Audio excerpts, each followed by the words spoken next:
നമസ്തേ. സനാതനധർമ്മത്തിൻ്റെ വിരാട സംഗമത്തിന് നാളെ പ്രയാഗ്രാജിൽ തിരശ്ശീല ഉയരും. ഒരു മാസം നീണ്ടു നിൽക്കുന്ന കുംഭമേളയിൽ പങ്കെടുക്കാൻ വിദേശികളടക്കം ഏകദേശം 45 കോടി തീർത്ഥാടകരാണ് ത്രിവേണി സംഗമ ഭൂമിയിൽ ഒഴുകിയെത്തുക. കുംഭമേളയുടെ ചരിത്രം മനസ്സിലാക്കാതെ പ്രയാഗ്രാജ് വഖഫ് ഭൂമിയാണെന്ന അവകാശവാദവുമായിട്ടാണ് അഖിലേന്ത്യാ മുസ്ലിം ജമാഅത്ത് ദേശീയ അധ്യക്ഷൻ ഷഹാബുദ്ദീൻ റസ്വി ബറേൽവി രംഗത്തെത്തിയിരിക്കുന്നത്. മുസ്ലിം സമൂഹത്തിൻ്റെ ഔദാര്യം കൊണ്ടാണ് കുംഭമേള നടക്കുന്നതെന്നാണ് അദ്ദേഹത്തിൻ്റെ പ്രസ്താവന. 54 ഏക്കർ വ്യാപിച്ചു കിടക്കുന്ന വഖഫ് ഭൂമിയിൽ നടക്കുന്ന കുംഭമേളയെ എതിർക്കാത്തത് മുസ്ലിം സമുദായത്തിൻ്റെ വിശാല മനസ്കതയാണ് ഉയർത്തിക്കാട്ടുന്നതെന്നും ഷഹാബുദ്ദീൻ റസ്വി പറയുന്നു. കുംഭമേള മതപരിവർത്തന വേദിയാണെന്നും ഇതേ റസ്വി നേരത്തെ ആക്ഷേപിച്ചിരുന്നു. ജനം ഡിബേറ്റ് പരിശോധിക്കുന്നു. കുംഭമേളയിലും വഖഫ് അധിനിവേശമോ? പ്രയാഗ്രാജിൽ നിന്നും ജൂന അഖാഡയുടെ പ്രതിനിധി സ്വാമി ആനന്ദവനം, കാലടി സംസ്കൃത സർവകലാശാലയിലെ റിട്ടയർഡ് സംസ്കൃത അധ്യാപകൻ doctor M V Natesan, Republican Party of India ദേശീയ ഉപാധ്യക്ഷ നുസ്രത് ജഹാൻ, സംവാദകൻ രാഹുൽ ഈശ്വർ എന്നിവ ചേരുന്നു. എല്ലാ അതിഥികളെയും ഈ സംവാദത്തിലേക്ക് സ്നേഹാദരങ്ങളോടെ സ്വാഗതം ചെയ്യുന്നു, ഒപ്പം പ്രേക്ഷകരെയും. ഡോക്ടർ നടേശൻ, കുംഭമേളയുടെ പ്രൗഢിയും കുംഭമേളയ്ക്ക് ആഗോളതലത്തിൽ ലഭിക്കുന്ന പ്രചാരവും സഹിക്കാനാവാത്തത് കൊണ്ടായിരിക്കുമല്ലോ ഇത്തരം അവാസ്തവ അസത്യ പ്രസ്താവനകൾ ഇറക്കുന്നത്.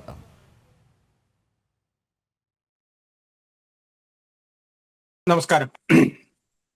ആദ്യം തന്നെ എല്ലാവർക്കും വിവേകാനന്ദ ജയന്തി സന്ദേശം പറയട്ടെ. നേരത്തെ സൂചിപ്പിച്ചതുപോലെ തന്നെ മാനവ ചരിത്രത്തിലെ അഭൂതപൂർവമായ സമാധാനപരമായൊരു സംഗമത്തിന് തുടക്കം കുറിക്കുകയാണ്.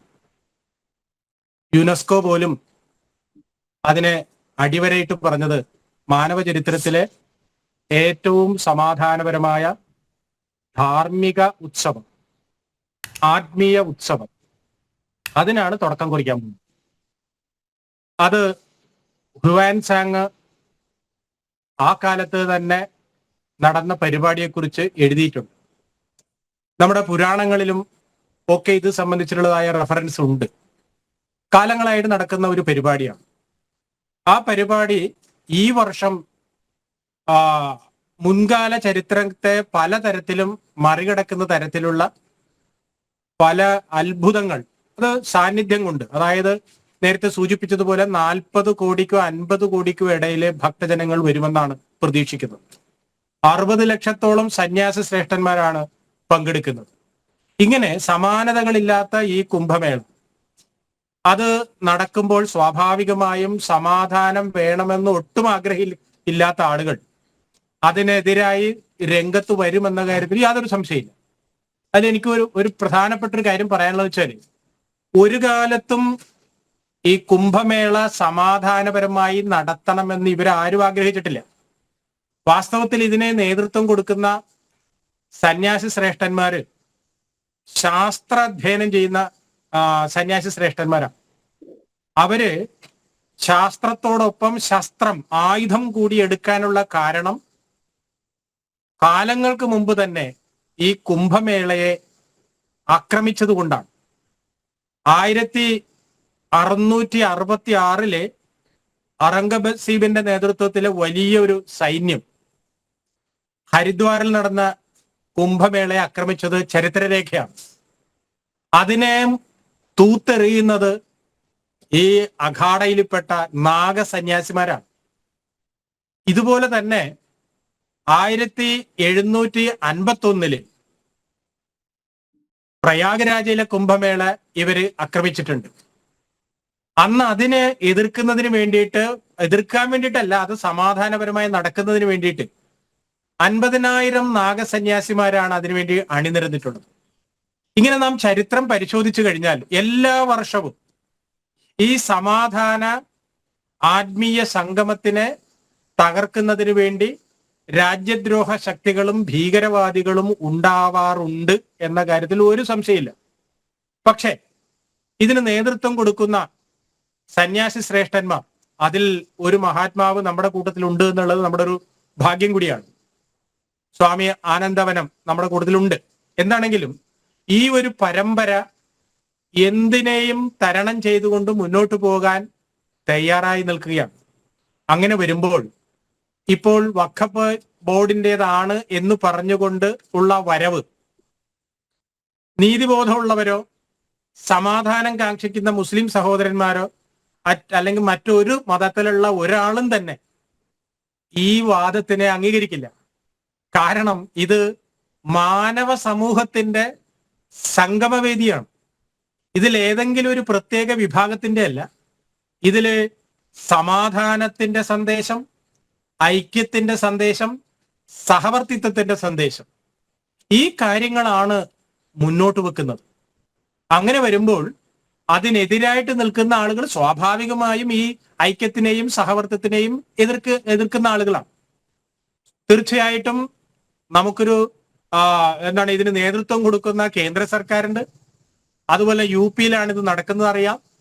യു പിയിലെ മുഖ്യമന്ത്രി ഒരു അഖാഡയിൽപ്പെട്ട ഒരു സന്യാസി ശ്രേഷ്ഠനാണ് എന്നൊക്കെ ഉള്ളത് ഈ വർഷത്തെ കുംഭമേളയുടെ ഒരു പ്രത്യേകതയാണ്. അപ്പൊ പ്രതിബന്ധങ്ങൾ, പ്രതിരോധങ്ങൾ ഉണ്ടാവുക സ്വാഭാവികമാണ്.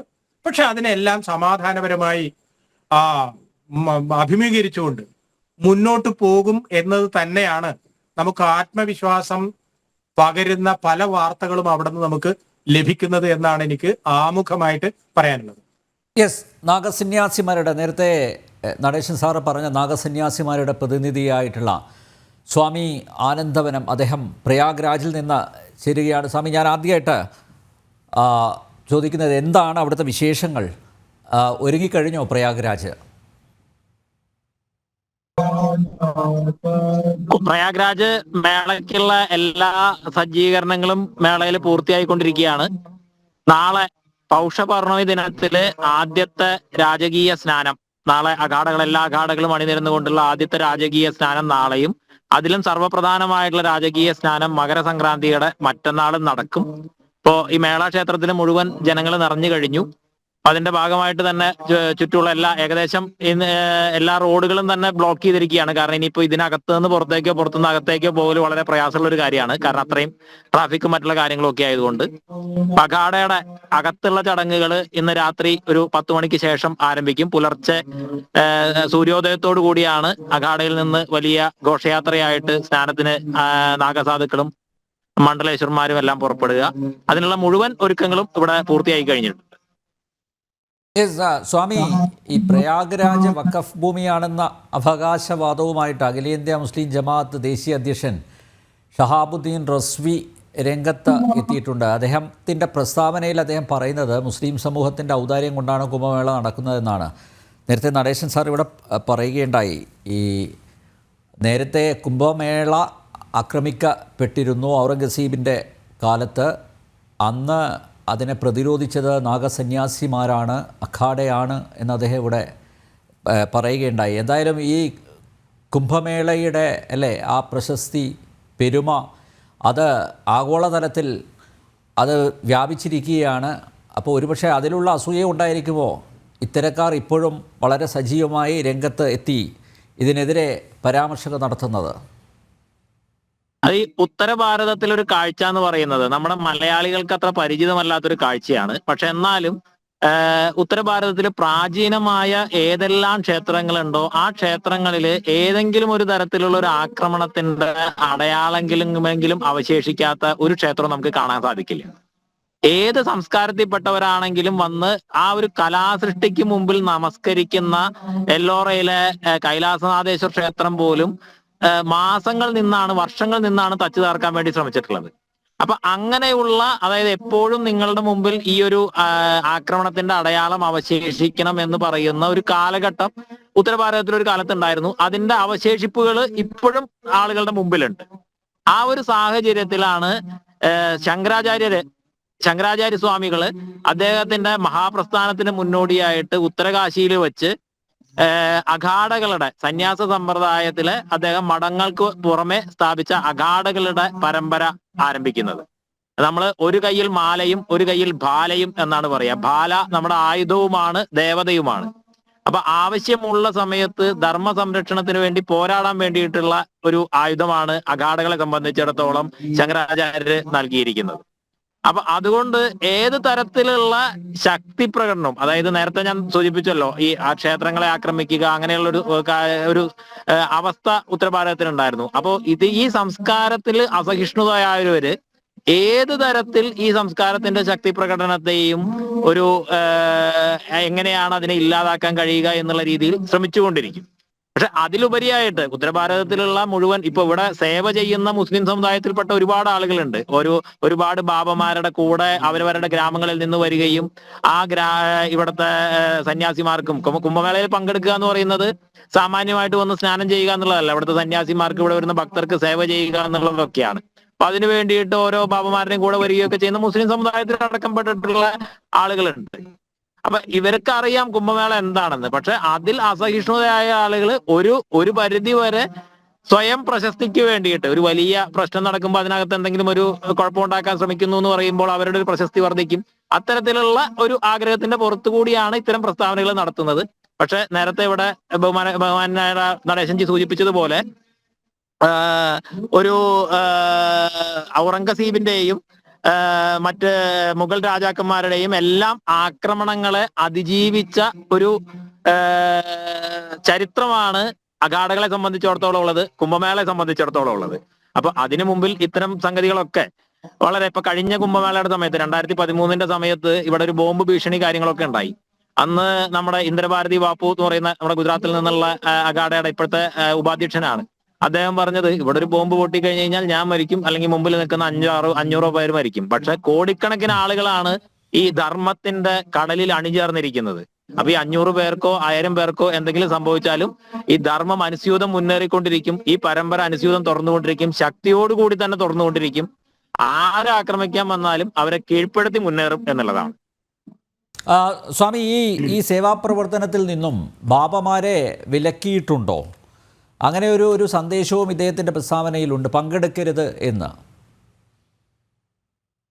സേവാപ്രവർത്തനത്തിൽ നിന്ന് ബാബമാരെ വിലക്കിയിട്ടുണ്ടോ? മുസ്ലിം സമൂഹത്തിൽപ്പെട്ടവരെ?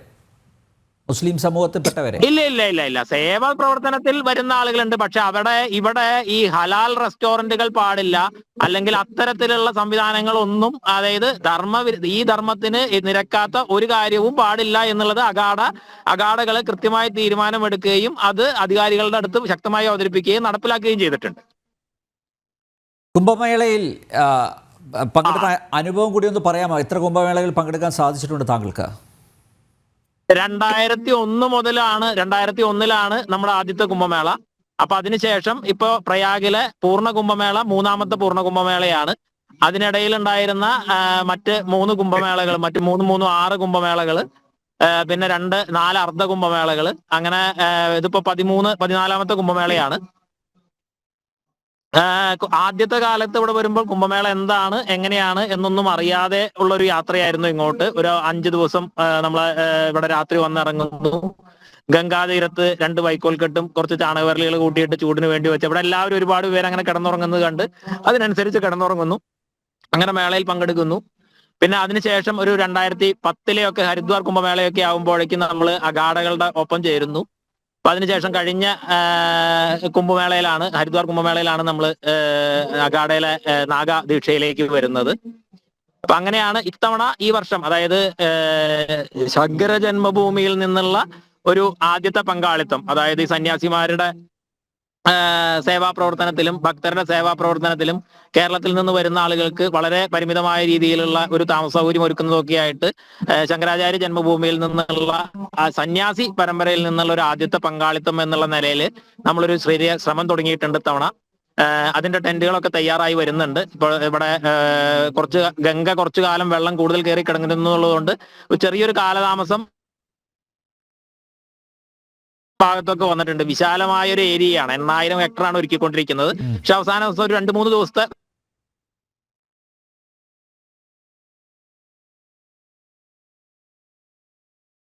ഇപ്പൊ എന്തായാലും കുംഭമേള സെക്ടർ ഹോസ്പിറ്റലിനെ അവിടെ ആ ചില സാങ്കേതിക പ്രശ്നങ്ങൾ ഉണ്ടായിട്ടുണ്ട്, കട്ടായിപ്പോയി. സ്വാമി ഒന്നുകൂടെ പറയാമോ താങ്കൾക്ക്? നമസ്കാരം. ഇവിടെ നമ്മൾ കേരളത്തിൽ നിന്നുള്ള ഒരു പ്രാതിനിധ്യം സന്യാസ പരമ്പരയുടെ ഭാഗമായിട്ട് ചെയ്യുമ്പോൾ തന്നെ നമ്മുടെ ഡൽഹിയിലെ അമൃത ഹോസ്പിറ്റൽ, അമൃതാനന്ദമയ മഠത്തിന്റെ അമൃത ഹോസ്പിറ്റൽ, ഇവിടുത്തെ ഒരു സെക്ടർ ഹോസ്പിറ്റൽ, ഓരോ സെക്ടറുകളും, ഇവിടെ 24 സെക്ടറുകളാണുള്ളത്. ഓരോ സെക്ടറിലും ഹോസ്പിറ്റല്, പോലീസ് സ്റ്റേഷൻ, അങ്ങനെ എല്ലാ സംവിധാനങ്ങളും, ഒരു സിറ്റിയിലുള്ള എല്ലാ സംവിധാനങ്ങളും ഓരോ സെക്ടറിലും ഉണ്ട്. അങ്ങനെ 6ാം സെക്ടറിലെ ഹോസ്പിറ്റൽ പൂർണ്ണമായിട്ടും അവിടെ സേവാ പ്രവർത്തനങ്ങൾ ചെയ്യുന്നത് അമൃതാനന്ദമയ മഠമാണ്. അങ്ങനെ പലതരത്തിലുള്ള പങ്കാളിത്തം ഇത്തവണത്തെ കുംഭമേളയിൽ, ഇപ്പൊ കേരളത്തിൽ നിന്ന് തന്നെ പല ധാർമ്മിക ആചാര്യന്മാരും നമ്മളുമായി ബന്ധപ്പെട്ട് വന്ന്, ഇപ്പോ കാസർഗോഡുള്ള വിഷ്ണുപ്രസാദ് ജി, ബേക്കൽ ഗോകുലം ഗോശാലയിലെ, അദ്ദേഹത്തിന്റെ വകയായിട്ട് ചണ്ഡികാ ഹോമം, നവാവരണ പൂജ തുടങ്ങിയിട്ടുള്ള കാര്യങ്ങൾ നമ്മുടെ ഇതുമായി ബന്ധപ്പെട്ട് നടത്തുന്നുണ്ട്. ഗായത്രി ഗുരുകുലം ഗായത്രി യജ്ഞവും വേദഘോഷവും നടത്തുന്നുണ്ട്. അങ്ങനെ കേരളത്തിന്റെ ഒരു നല്ലൊരു പങ്കാളിത്തം, ഒരു ചെറിയ രീതിയിലാണ്, പക്ഷെ ഒരു തുടക്കം എന്നുള്ള രീതിയിൽ നല്ലൊരു പങ്കാളിത്തം ഇത്തവണത്തെ കുംഭമേളയ്ക്ക് ഉണ്ട് എന്നുള്ളതാണ് ഈ കുംഭമേളയുടെ പ്രത്യേകത. എന്തായാലും ഞങ്ങളുടെ അഭിനന്ദനങ്ങൾ അറിയിക്കുകയാണ്. സ്വാമി, ഒരു കാര്യം കൂടി, അതായത് ഈ അന്യമതസ്ഥരുടെ പങ്കാളിത്തം എത്രത്തോളം ഉണ്ട്? അതുപോലെ വിദേശ രാജ്യങ്ങളിൽ നിന്നും ഇക്കുറി കൂടുതൽ ആളുകൾ എത്തും എന്നാണ് പ്രതീക്ഷിക്കുന്നത് എന്നും അറിയുന്നു. തീർച്ചയായിട്ടും. അതായത് ഇപ്പോ കുംഭമേളയെ സംബന്ധിച്ചിടത്തോളം ഭാരതത്തിന്റെ മുഴുവൻ സംസ്കൃതികളുടെയും ഒരു സംയോജനമാണ്. ഇവിടെ ഭാരതത്തിലെ എല്ലാ പരമ്പരകളിലും, ഭിന്നമായ പരമ്പരകളിൽപ്പെട്ട, അതായത് സന്യാസി പരമ്പരയില് വൈരാഗികള്, വൈഷ്ണവര്, അങ്ങനെ മുഴുവൻ പരമ്പരയിലും പെട്ട സന്യാസിമാര് ലയിച്ചു ചേരുന്ന ഒരു മഹാമേളയാണ്. ഭാരതത്തിന്റെ ഒരു പരിച്ഛേദം ഒരു ഭാഗത്ത് ഒത്തുകൂടിയിരിക്കുന്നു എന്നുള്ളൊരു അവസ്ഥയാണ് ഈ കുംഭമേളയിലുള്ളത്. അതിൽ വിദേശികള് ഏകദേശം 1/2 കോടിയോളം വിസ ആപ്ലിക്കേഷൻസ് ആണ് നമ്മൾ മനസ്സിലാക്കിയിടത്തോളം കുംഭമേളയ്ക്ക് വേണ്ടി ഇതിനകം തന്നെ വന്നു കഴിഞ്ഞിരിക്കുന്നത്. ഇപ്പോ അഖാഡകളിൽ തന്നെയാണെങ്കിൽ അഖാഡകളിലെ സാധുക്കളായിട്ട് വരെ വിദേശികളുണ്ട്, അഖാഡയുടെ മഹാമണ്ഡലേശ്വരന്മാരായിട്ട് വിദേശികളുണ്ട്. പല ആളുകളും ഈ സനാതന ധർമ്മത്തിന്റെ, ഈ ഹൈന്ദവ സംസ്കൃതിയുടെ ഒരു കരുത്തും അതിന്റെ മഹത്വവും തിരിച്ചറിഞ്ഞുകൊണ്ട് ഈ പന്താവിൽ വന്നു ചേരുകയും ഇതിന്റെ സന്യാസി പരമ്പരയിലേക്ക് തന്നെ അണിചേരുകയും ചെയ്യുന്ന ഒരു മഹാസംഗമം കൂടിയാണ്. ശക്തിയുടെയും സാധനയുടെയും തപസ്സിന്റെയും ഒക്കെ ഒരു വലിയ സംഗമമാണ് കുംഭമേള എന്ന് പറയുന്നത്. അപ്പൊ ഇതിനെയൊക്കെ ഒരു ആക്രമണ സ്വഭാവത്തോടു കൂടി കാണുന്ന ആളുകളുടെ മനസ്സിലുള്ള ഒരു ഭീതിയും അത് തന്നെയാണ്. കാരണം മറ്റുള്ള വഴികൾ പിന്തുടരുന്നിരുന്ന പലരും സനാതന ധർമ്മത്തിന്റെ ഈ ഒരു കടലിലേക്ക്, ഈ ഒരു സാഗരത്തിലേക്ക് ലയിച്ചു ചേരുന്ന ഒരു വേദി കൂടിയാണിത്. അപ്പൊ അതിലുള്ള ഒരു അസഹിഷ്ണുത കൂടിയാണ് അങ്ങ് നേരത്തെ സൂചിപ്പിച്ചതുപോലുള്ള പല പ്രസ്താവനകൾക്കും അങ്ങനെയുള്ള ആഗ്രഹങ്ങൾക്കും ഒക്കെ ഒരു കാരണമാകുന്നത്. എന്തായാലും സനാതന ധർമ്മത്തിൻ്റെ സാഗരം, താങ്കൾ പറഞ്ഞത് 100% ശരിയാണ്. അതാണ് ആ സാഗരം ആണ് നാളെ തുറക്കപ്പെടുന്നത്. സ്വാമിജി, ഞാൻ അധിക സമയം താങ്കളെ നിർത്തുന്നില്ല, എനിക്കറിയാം താങ്കൾക്ക് ഒരുപാട് തിരക്കുകളിലാണ്. എന്തായാലും ഇത്രയും സമയം ഞങ്ങളോടൊപ്പം ചെലവഴിച്ചതിന് വളരെയധികം നന്ദി രേഖപ്പെടുത്തുന്നു. വളരെയധികം നന്ദി. സന്തോഷം സന്തോഷം സന്തോഷം. കുംഭമേളയുടെ ചരിത്രം മനസ്സിലാക്കാതെ പ്രയാഗ്രാജ് വഖഫ് ഭൂമിയാണെന്ന അവകാശവാദവുമായിട്ടാണ് അഖിലേന്ത്യാ മുസ്ലിം ജമാഅത്ത് ദേശീയ അധ്യക്ഷൻ ഷഹാബുദ്ദീൻ റസ്വി ബറൈൽവി രംഗത്ത് എത്തിയിരിക്കുന്നത്. അദ്ദേഹത്തിൻ്റെ വാക്കുകൾ ഒന്ന് കേൾക്കാം. मुसलमानों ने हमेशा बड़ा दिल दिखाया है और उसके सबूत दिए हैं, उसकी मिसालें भी बहुत सारी मिलेंगी। और कुंभ के मेले में जिस तरीके से अखाड़ा परिषद, नागा सन्यासियों ने और स्वामी बाबाओं ने मुसलमानों के प्रवेश पर प्रतिबंध लगाया, उस पस मंजर में अगर देखें तो खुद प्रयागराज के जो मुसलमान हैं उनमें से एक सरताज नाम के हैं, उन्होंने इस बात की जानकारी दी और कहा, एलानिया तौर पर इस बात को कहा कि जो जमीन है, जिस जमीन पर, जमीन के बहुत सारे हिस्से पर जो शामियाने तंबू वगैरह लगाए गए हैं, इंतजाम किए गए हैं, मेला लग रहा है, ये वक्फ की जमीन है और वहां के मुसलमानों की जमीन है। मगर दरियादिली देखिए मुसलमानों की कि मुसलमानों ने कुंभ के मेले की तैयारियां, शामियाने और पिंडाल, रोड और सड़कें और खड़ंजों पर कभी मना नहीं किया कि यहां पे मत लगाइए। और तंग दिली देखिए अखाड़ा परिषद के लोगों की कि वो लोग जो है वो मुसलमानों के प्रवेश पर वहां पे ठेला लगाने, खोंचा लगाने से भी मना कर रहे हैं कि वहां कोई भी मुसलमान एंट्री नहीं करेगा। बड़ा दिल दिखाते हुए मुसलमानों ने इस तमाम व्यवस्था को कायम रखने के लिए कोई भी आपत्ति नहीं की और 55 बीघे की जमीन पर, जो वक्फ जमीन है, वो जमीन पर कुंभ मेला लग रहा है। तो ये तमाम चीजें जाहिर करती हैं कि कहां से कौन तंगदिली, छोटे दिल का मुजाहरा कर रहा है और कौन लोग हैं जो बड़े दिल का मुजाहरा कर रहे हैं। इन तमाम चीजों को बहुत गौर से साधु संतों को सोचना चाहिए। वहां के जो जिम्मेदार लोग हैं उन लोगों को इस पर गौर करना चाहिए। ശ്രീമതി നുസ്രത്ത് ജഹാൻ, കുംഭമേളയുടെ സുഗമമായ നടത്തിപ്പിന് അവിടെയുള്ള മുസ്ലിം സമൂഹത്തിൻ്റെ പിന്തുണയുണ്ട്. മാത്രമല്ല ബാബമാരുടെ സഹകരണമുണ്ട്. സ്വാമിജി നേരത്തെ അത് പറഞ്ഞല്ലോ. പക്ഷേ ഇത് വഖഫ് ഭൂമിയിലാണ് നടക്കുന്നത് എന്ന് പറയുമ്പോൾ അത് ഉൾക്കൊള്ളാൻ ആവുന്നില്ല. ഇവരെപ്പോൾ വന്നു, ഈ കുംഭമേളയുടെ ചരിത്രം എന്താണ് എന്നൊന്നും അറിയാതെയല്ലേ ഇത്തരത്തിലൊരു പ്രസ്താവന ഇറക്കിയിരിക്കുന്നത്, അല്ലേ?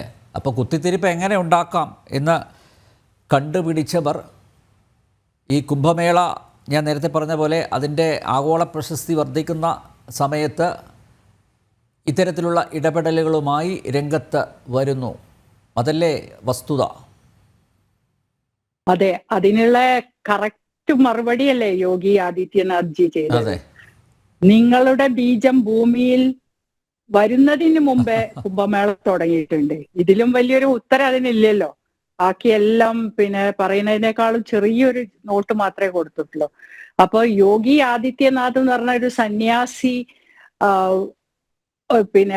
ഉത്തർപ്രദേശ് ഭരിക്കുമ്പോ ഇതുപോലെയുള്ള മണ്ടത്തരങ്ങൾ വന്ന് പറയാൻ തോന്നിയതാണ് സങ്കടം.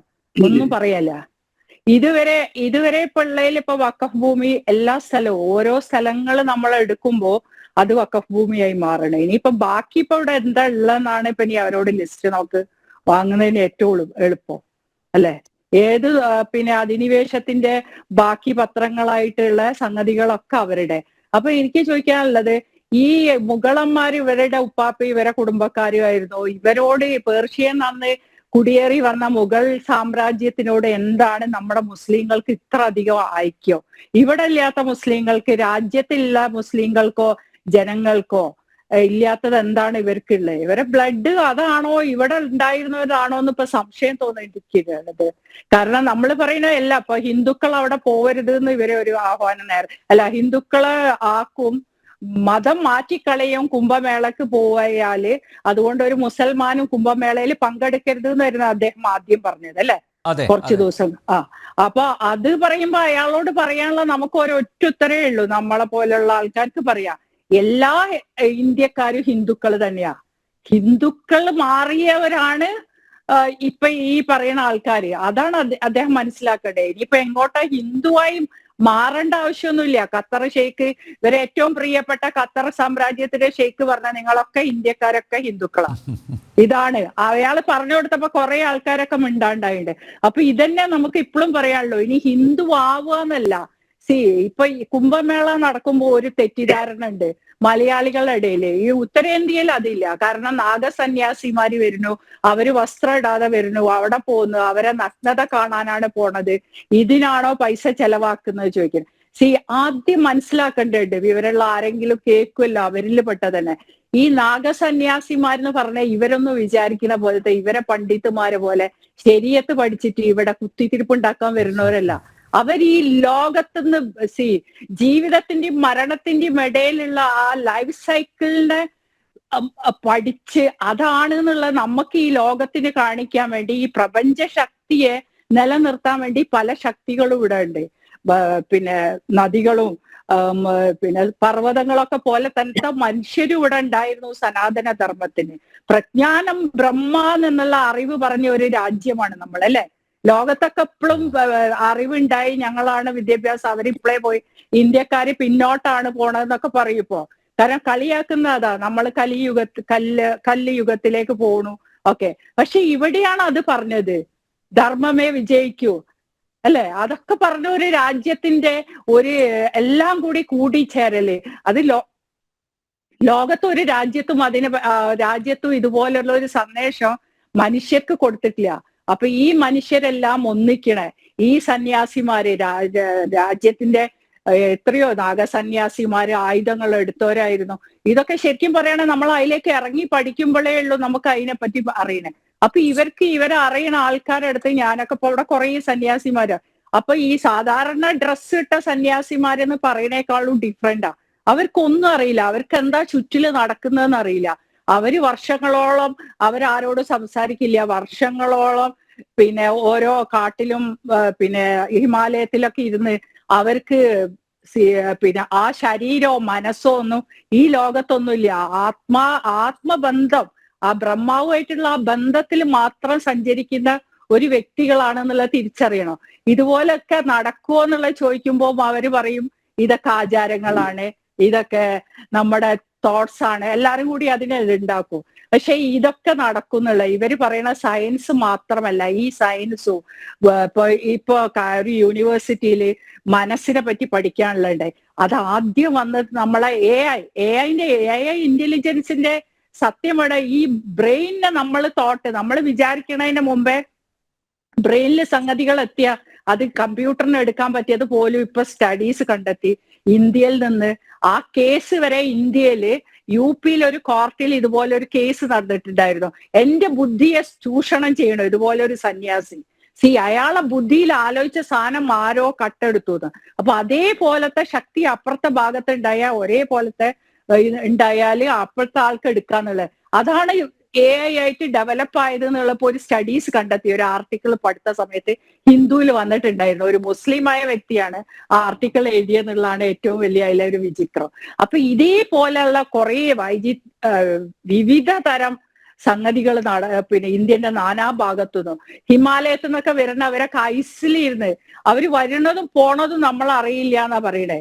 അതൊക്കെ നമ്മൾ വായിക്കണം. അല്ലാതെ ഇവിടെ ഇരുന്നിട്ട് നമ്മൾ മദ്രസിൽ പണ്ട് പഠിച്ചിരുന്ന സ്വർഗത്ത് പോണം, ലോകത്ത് ജീവിക്കുക, ജീവിതത്തിനും മരണത്തിനും ഇടയിലുള്ള ആ യാത്രയാണ് നമ്മൾ സ്വർഗാക്കേണ്ടത്. അതാണ് നമ്മൾ പറഞ്ഞു കൊടുക്കേണ്ടത്. അതിനെയാണ് ഞാനെന്ന് പറയുന്നത് ഇവർക്ക് മനസ്സിലാക്കാതെ പോകുന്നതുകൊണ്ട് ഇവരെല്ലാം നമ്മളെ ഈ ലോകത്തുള്ള അപ്പൊ ഇവിടെ എല്ലാം വഖഫ് ഭൂമി ആയാലും ഇവിടെ മെജോറിറ്റി ആയിട്ട് ജീവിക്കണം. എന്നിപ്പോ ഒരു പിന്നെ ഉത്തർപ്രദേശിലെ ഒരു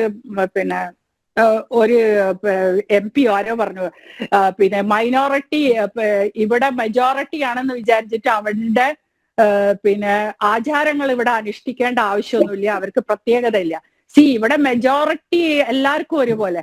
ഇവിടെ മെജോറിറ്റി ഉള്ളവർ ഇപ്പൊ ഏത് രാജ്യത്തേക്ക് പോകുന്നതാണ് നമ്മൾ ഇവരോട് ചോദിക്കേണ്ടത്. ഇതെല്ലാം പറയാൻ ഏജൻസിനെയാ ഇതെങ്ങനെയെങ്കിലും കുത്തിത്തിരിപ്പുണ്ടാക്കി കലക്കണം. പക്ഷെ ഒരൊറ്റ കാര്യം പറയാനുള്ളത്, ഇവരുടെ ഇത്ര കാലത്തില് 40 കോടിയോളം ആൾക്കാർ കഴിഞ്ഞ കുംഭമേളയിൽ വന്നിട്ടുണ്ടെങ്കിൽ ഇതിന് 50 കോടി ജനങ്ങളെയാണ് ഉത്തർപ്രദേശ് മുഖ്യമന്ത്രി പ്രതീക്ഷിക്കുന്നത്. അതിനുള്ള എല്ലാ സന്നാഹങ്ങളായി അത്രയും അറേഞ്ച്മെന്റ്സ്. ഇത്ര കോടികൾ എങ്ങനെ വരും, എങ്ങനെ കുളിക്കും, ഇതൊക്കെ ചോദിക്കണവർക്ക് അവിടെ പോയി ഓരോ മുസൽമാനും, ഞാൻ പറയണേ ഈ തോട്ടിലുള്ള ഓരോ മുസൽമാനും പോയി ആ ഗംഗയിലൊന്ന് മുങ്ങണം. ഇത് മോക്ഷം കിട്ടാൻ വേണ്ടിയാ, ഇത് തെറ്റ് തീർക്കാൻ വേണ്ടിയാ ഈ രാജ്യത്തിനോട് നമ്മളെ മുമ്പിലുള്ള ആരെങ്കിലും ചെയ്തോ? ഇതൊരു 100 ജന്മത്തേക്ക് വേണ്ടിയുള്ള. അപ്പൊ ഇവരൊക്കെ നമ്മൾക്ക് അങ്ങോട്ട് ക്ഷണിക്കാന്നാ ഞാൻ പറയണേ. ഞാനും പോകുന്നുണ്ട് ഒരു ദിവസം. അപ്പൊ അവിടെ പോയി കാണട്ടെ, ഇവര് കണ്ടിട്ട് പറയട്ടെ. എന്നിട്ട് അവിടെ കുളിച്ച് വരുമ്പോ ഇവർക്ക് എന്താണ് ഫീൽ ചെയ്യണമെന്ന് നമ്മളോട് വന്ന് പറയട്ടെ. അവരെ നമുക്ക് അങ്ങോട്ട് ക്ഷണിക്കാൻ നമ്മുടെ ഗവൺമെന്റിനോട് നമുക്ക് ആവശ്യപ്പെടാം. അല്ലാതെ അത് നിർത്തിവെക്കാനോ വഖഫ് ഭൂമിയായി തരം തിരിച്ച് കൊണ്ടുപോകാനോ ഒന്നും. ഇപ്പൊ സുപ്രീം കോർട്ട് വഖഫ് ഭൂമിയാണ്, എല്ലാം വഖഫ് ഭൂമിയാണ്. അങ്ങനെ വഖഫ് ഭൂമി തന്നെ ഡയല്യൂട്ട്, അങ്ങനെ ഒരു വഖഫ് ബോർഡേ വേണ്ടാന്ന് ഇന്ന് യോഗി ആദിത്യനാഥ് പറഞ്ഞു. അവസാനം അയാളെ കൊണ്ട് അത് പറയിപ്പിച്ചു. അല്ല, എന്തായാലും യോഗി ആദിത്യനാഥ് പഴയ രേഖകളൊക്കെ എടുത്ത് പരിശോധിക്കുന്നുണ്ട്. എല്ലാത്തിന്റെ മേലെയും അവര് പറയുന്ന എല്ലാ സംഗതികളും. നമ്മൾ അധിനിവേശം നടത്താത്ത ഈ ഡൽഹി സിറ്റിയിലുണ്ട് ഒരു കൽക്കി മാതാ ടെമ്പിൾ. കൽക്കി മാതാ ടെമ്പിൾ എന്ന് പറഞ്ഞാൽ അധികം ആർക്കും അറിയാം. പക്ഷെ ഈ ഉത്തരേന്ത്യയിൽ അത് ഭയങ്കര ഒരു ദിവസം മുഴുവനും ക്യൂ നിൽക്കണം അവിടെ ഒരു ദർശനം കിട്ടാം. അപ്പൊ ആ ടെമ്പിളിന്റെ ഉള്ളിൽ പോയാൽ നമുക്ക് കാണുന്നത് അത് 3 പ്രാവശ്യം ആക്രമിക്കപ്പെട്ടിട്ടുണ്ട് മുഗൾ സാമ്രാജ്യത്തിന്റെ. ഒരൊറ്റ ഇത് മാത്രമേ ഉള്ളൂ അവിടെ. നടുക്കുള്ള ഹനുമാൻ പൂജ നടത്തുന്ന ഒരു സ്ഥലം. ആ സ്ഥലത്ത് ഒരു പീഠമുണ്ട്. അതെന്താ അറിയോ? പാണ്ഡവന്മാര് പിന്നെ കുരുക്ഷേത്ര യുദ്ധത്തിന് പോകുമ്പോ അവിടെ നിന്ന് തീരുമാനം എടുത്താണ് കുരുക്ഷേത്ര യുദ്ധത്തിന് പോയതും. തിരിച്ചു വന്ന് ഇവിടെ വന്ന് ഇന്ദ്രപ്രസ്ഥം ഉണ്ടാക്കുമ്പോ ആ പീഠത്തിൽ ഇരുന്നാണ് ഇവര് നടത്തി. ആ സ്ഥലം മാത്രം ഇവിടെ ആക്രമിച്ച ഒരു ചെറിയ റൗണ്ട്, നമ്മളൊരു സിറ്റിംഗ് റൂമിന്റെ ഏരിയ ഉള്ള സ്ഥലം മാത്രം. ബാക്കി എല്ലാ സ്ഥലവും ഇവർ പൊളിച്ചു കളഞ്ഞു മുകൾ. അപ്പൊ അങ്ങനെ ഓരോ ടെമ്പിൾ ഏറ്റവും അത് കാരണം അപ്പൊ ശ്രദ്ധിക്കേണ്ട ഒരു കാര്യം, നമ്മൾ യാത്ര ചെയ്യണം, കാണണം. ഇതൊക്കെ പറയുമ്പോ വീട്ടിലിരുന്ന് ഇങ്ങനെ ഫേസ്ബുക്കിൽ എഴുതിയിട്ടാ പോരാ ഇത് വർഗീയത. എന്നിട്ട് മതേതരം എന്ന് പറഞ്ഞ് പ്രസംഗിക്കൂ. മതേതരം പറയുമ്പോ എങ്ങനെയാ വർഗീയത പറയുക? എല്ലാ മതത്തിനെയും ഒന്നായിട്ട് കാണണ്ടേ? അപ്പൊ അവിടെ അത് മിത്താണെന്ന് പറയുന്ന വർഗീയത ഉണ്ടാക്കും. അപ്പൊ ഇതിലെല്ലാം കാണുമ്പോൾ ഏത് ക്ഷേത്രം എടുത്താലും ആ ക്ഷേത്രമൊക്കെ ആക്രമിച്ച് അതിന്റെ പൊളിച്ചൊരു രേഖ നമുക്ക് കാണാൻ പറ്റും. ഏത് ക്ഷേത്രം, ഏത് വലുതും. അപ്പൊ എന്തുകൊണ്ട് വേറെ സ്ഥലങ്ങളൊന്നും ഇവർ ആക്രമിച്ചിട്ടില്ല? എത്ര സ്ഥലങ്ങൾ ബാക്കി കിടക്കുന്നുണ്ടായിരുന്നു ആ കാലഘട്ടത്തില്? അപ്പോ ശരിക്കും ഈ അധിനിവേശം എന്ന് പറഞ്ഞാല് ഈ രാജ്യത്തെ സംസ്കാരങ്ങൾ തകർക്കാൻ വേണ്ടിയിട്ട് ഈ ഒരു ഇത്. കാരണം ഏറ്റവും അധികം ആരാധന എന്ന് പറഞ്ഞിട്ടാണ് ഇങ്ങോട്ട് വന്ന് ഇത് തല്ലി പൊളിച്ചത്. അപ്പൊ ഈ വിഗ്രഹം, ഏറ്റവും വലിയ വിഗ്രഹത്തെ ആരാധിക്കുന്നവരാ ഞങ്ങള്. നിങ്ങൾ പറഞ്ഞാൽ വിശ്വസിക്കോ? ബക്കത്ത് എന്താ ഉള്ളത്? ഒരു കറുത്തതിൽ മൂടിയ കയബത്തിൽ പോയാൽ നമ്മൾ തൊട്ട് അത് പിടിച്ച് പ്രാർത്ഥിച്ചാല് നമുക്ക് ആ സ്വർഗത്തിന്റെ അടിയിൽ നിൽക്കണ പോലെയാ. ഞാനൊക്കെ ആ തൊട്ടിരുന്ന് പ്രാർത്ഥിച്ചിട്ട് ഫലവും കിട്ടിയിട്ട്. പക്ഷെ അതിന്റെ ഉള്ളിൽ ശിവവിഗ്രഹാണെന്ന് അടുത്ത കാലത്ത് കേട്ടു. അതിനെപ്പറ്റി എനിക്ക് കൂടുതൽ അറിയില്ല, ഞാൻ പഠിക്കുന്നുണ്ട്, ഒരിക്കലും ഞാൻ വന്ന് പറയാം. പക്ഷെ അവിടെ പോയി കഴിഞ്ഞാൽ അത് ആ കാണുന്ന റൗണ്ട് ഒരു വിഗ്രഹമല്ലേ, ഒരു കല്ലുകൊണ്ട് പടുത്ത ഒരു സംഗതിയല്ലേ. സ്വർഗത്തുനിന്ന് കൊണ്ടുവന്നാണെങ്കിലും അതൊരു കല്ല്. അപ്പൊ ഇവര് പറയണ കല്ല് പാടില്ല, വിഗ്രഹം പാടില്ല, ഫോട്ടോ വരയ്ക്കാൻ പാടില്ല. ഇന്നിപ്പോ ഒരു ഉസ്താദ് പറയും ഫോട്ടോ ഒക്കെ എടുത്ത് കളയാം, അപ്പൊ നരകത്തിൽ പോവും. ആദ്യം ഈ ജനനത്തിന്റെയും മരണത്തിന്റെയും ഇടയിലുള്ള കണക്കുകളൊക്കെ ഇവരിവിടെ തീർത്തിട്ട് പോട്ടെ. അത് തീർക്കാൻ വേണ്ടി ഇവരൊക്കെ ഈ ഗംഗയിലോ ഒക്കെ ഒന്ന് വന്നൊന്ന് മുങ്ങട്ടെ എന്നാണ് ഇപ്പൊ എനിക്ക് പറയാനുള്ളത്. ഓക്കെ, നടേശ സാർ, ഈ നേരത്തെ ശ്രീമതി നുസ്രത് ജഹാൻ പറഞ്ഞ പോലെ കുംഭമേളയെ പറ്റി അനവധി തെറ്റിദ്ധാരണകൾ ഉണ്ട് അല്ലേ? അതെ അതെ. അല്ല, തെറ്റിദ്ധാരണകളിൽ പ്രധാനപ്പെട്ടത് ഈ നാഗസന്യ നേരത്തെ നസ്രത്ത് ജഹാൻ പറഞ്ഞതുപോലെ ഈ നാഗസന്യാസിമാരെ കുറിച്ചുള്ള ചില തെറ്റിദ്ധാരണകളാണ് അതിൽ പ്രധാനം. കാരണം നമ്മൾ നമ്മുടെ കണ്ണുകൊണ്ടാണ് സന്യാസിമാരെ അളക്കുന്നത്.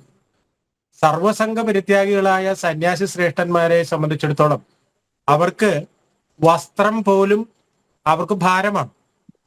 എല്ലാം ത്യജിക്കുക എന്നത് എന്തിനു വേണ്ടിയിട്ട് ത്യജിക്കുന്നു എന്ന് ചോദിച്ചാൽ ലോകത്തിന് വേണ്ടിയിട്ടാണ് അവര് ത്യജിക്കുന്നത്. സാധാരണ നമ്മൾ പറയാറുണ്ട് ആത്മനോ മോക്ഷാർത്ഥം ജഗത് ഹിതായ എന്നാണ്. ഈ ലോകത്തിന്റെ നന്മയ്ക്ക് വേണ്ടിയിട്ടാണ് ഈ തരത്തിലുള്ള ത്യാഗം ചെയ്യുന്നത്.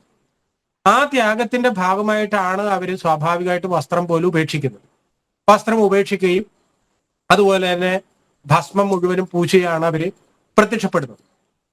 പക്ഷെ നമ്മുടെ ഈ ചാനൽ വിദ്വാൻമാര് അവര് ഓരോരുത്തരും മനസ്സ് എത്രമാത്രം വികൃതമാണ് എന്ന് കാണിക്കുന്നതാണ് അവര് പലപ്പോഴും.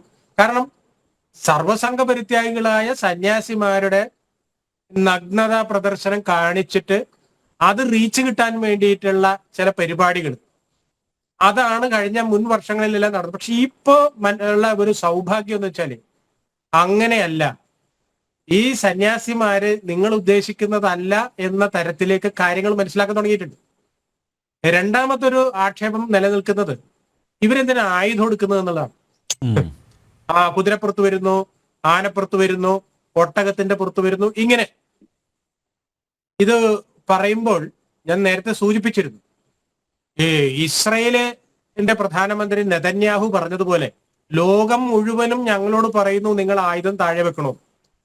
ഞങ്ങൾ ഒരു ദിവസം ആയുധം താഴെ വെച്ചാൽ പിന്നെ ഈ ഭൂമുഖത്ത് ഞങ്ങളില്ല, കാരണം ശത്രുക്കളാണ് ചുറ്റുമുള്ളത് എന്ന് പറഞ്ഞ രീതിയിൽ ഈ നാഗസന്യാസിമാർ ശസ്ത്രധാരികളായിട്ട് നിലനിന്നില്ലായിരുന്നുവെങ്കിൽ ഉറപ്പായിട്ടും ഈ കുംഭമേള ഇങ്ങനെ നടക്കില്ലായിരുന്നു.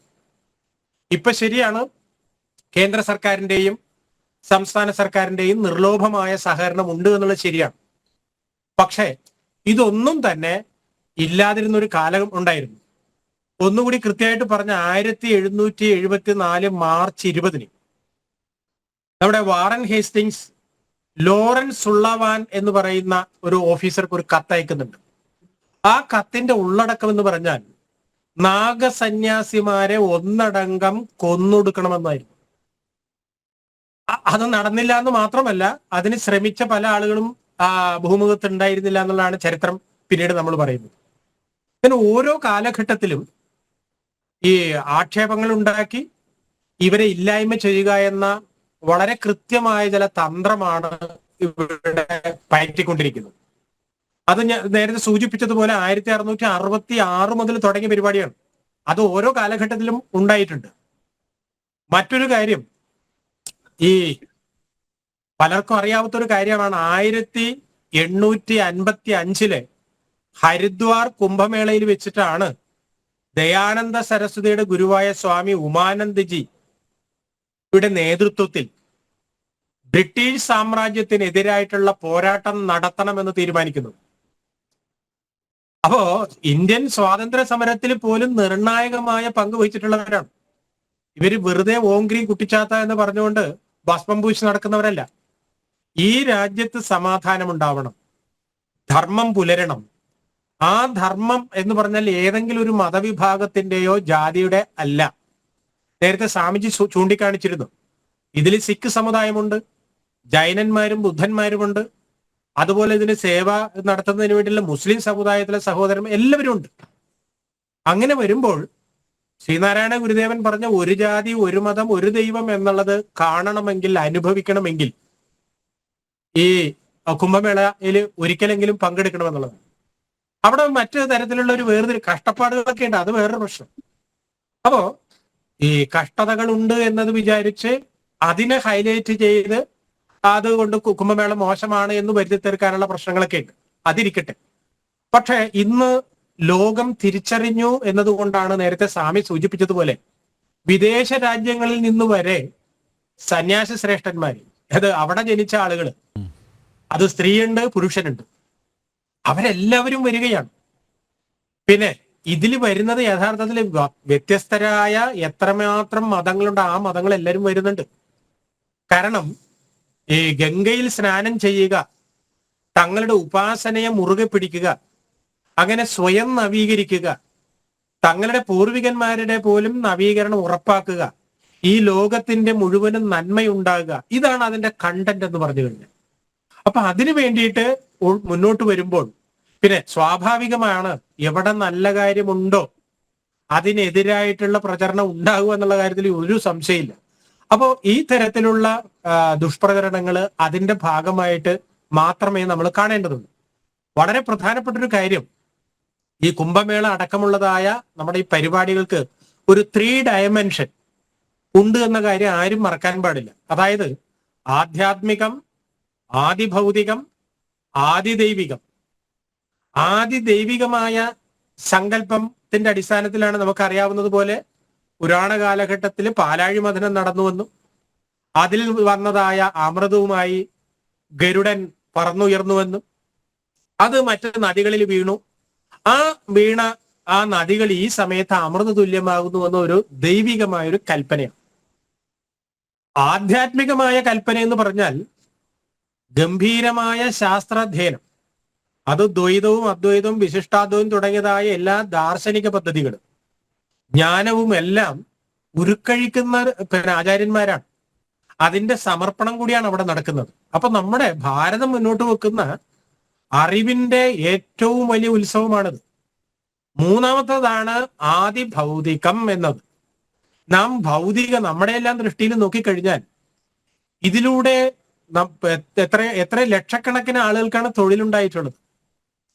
ബിസിനസ് രംഗം, ഹോട്ടൽ വ്യവസായം, ടൂറിസം, ഗതാഗതം തുടങ്ങിയതായി നാനാവിധമായ മേഖലകളിൽ ഉത്തർപ്രദേശ് പ്രതീക്ഷിക്കുന്നത് ലക്ഷക്കണക്കിന് കോടി രൂപയുടെ റിട്ടേൺ ആണ് അവരതിലൂടെ പ്രതീക്ഷിക്കുന്നത്.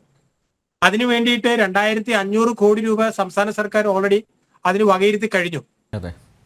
അപ്പോ ഒരു രാജ്യത്തിന്റെ പുരോഗതി എന്ന് പറഞ്ഞാൽ അത് ആത്മീയതയുടെ അടിസ്ഥാനത്തിലാകുമ്പോൾ അപ്പോഴാണ് എല്ലാവരെയും ചേർത്ത് വെക്കാൻ സാധിക്കുന്നത്.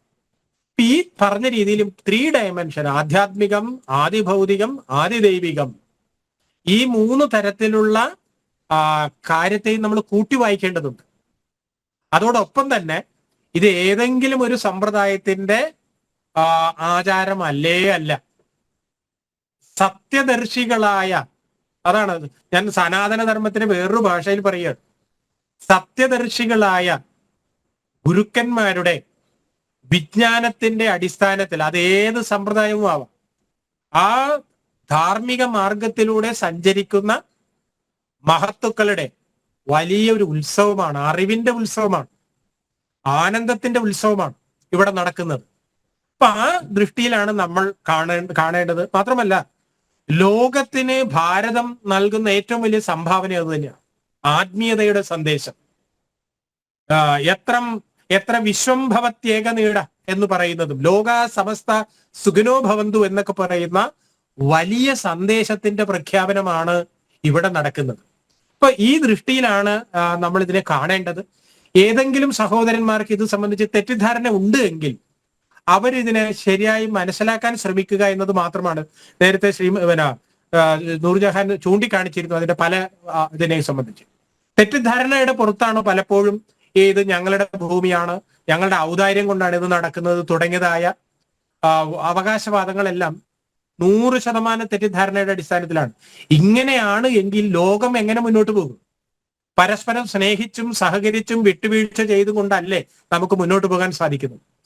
അങ്ങനെ സഹകരിക്കുന്നവരുടെയും വിട്ടുവീഴ്ച ചെയ്യുന്നവരുടെയും മൂർത്തി രൂപങ്ങളാണ് ഈ സന്യാസിമാരെന്ന് പറഞ്ഞാൽ പല സമ്പ്രദായത്തിലുള്ളവർ. അപ്പൊ അതിനെ മനസ്സിലാക്കാൻ വേണ്ടിയില്ല, നമ്മൾ പ്രബുദ്ധരെന്നാണല്ലോ പറയുന്നത്. 21ാം നൂറ്റാണ്ടിലാണ്, ആർട്ടിഫിഷ്യൽ ഇന്റലിജൻസിന്റെ ലോകത്താണ് നമ്മൾ ഇരിക്കുന്നത്. അപ്പോൾ പരസ്പരം അറിയാനും മനസ്സിലാക്കാനുമുള്ള ഒരു ശ്രമം നമ്മുടെ ഏവരുടെയും ഭാഗത്ത് ഉണ്ടാവണം. ഒപ്പം തന്നെ മനുഷ്യവിരുദ്ധമായ എന്തെങ്കിലും ഉണ്ടെങ്കിൽ അത് ചൂണ്ടിക്കാട്ടണം. തീർച്ചയായിട്ടും അത് പത്രമാധ്യമങ്ങളുടെയും ചാനലുകളുടെ എല്ലാത്തിന്റെയും ലക്ഷ്യം തന്നെയാണ്. ഇവിടെ മനുഷ്യവിരുദ്ധമായിട്ടുണ്ടോ, പ്രകൃതി വിരുദ്ധമായിട്ടുണ്ടോ, അത് നമ്മൾ ചൂണ്ടിക്കാട്ടേണ്ടതുണ്ട്. പക്ഷെ ഇവിടെ നടക്കുന്നത് പരിസ്ഥിതി സൗഹൃദമായ സമ്മേളനമാണ്. പ്ലാസ്റ്റിക് മാക്സിമം ഉപേക്ഷിച്ചുകൊണ്ടുള്ള ഒരു മേളനമാണ്. അങ്ങനെ 70 രാജ്യങ്ങളുടെ മികവിന്റെ അംഗീകാരം കിട്ടിയിട്ടുള്ള സംഭവമാണ് കുംഭമേള എന്ന് പറഞ്ഞാൽ. 3 ഗിന്നസ് ബുക്ക് അവാർഡുകൾ നേടിയിട്ടുണ്ട്. അപ്പോ ലോകം അംഗീകരിക്കുന്നു.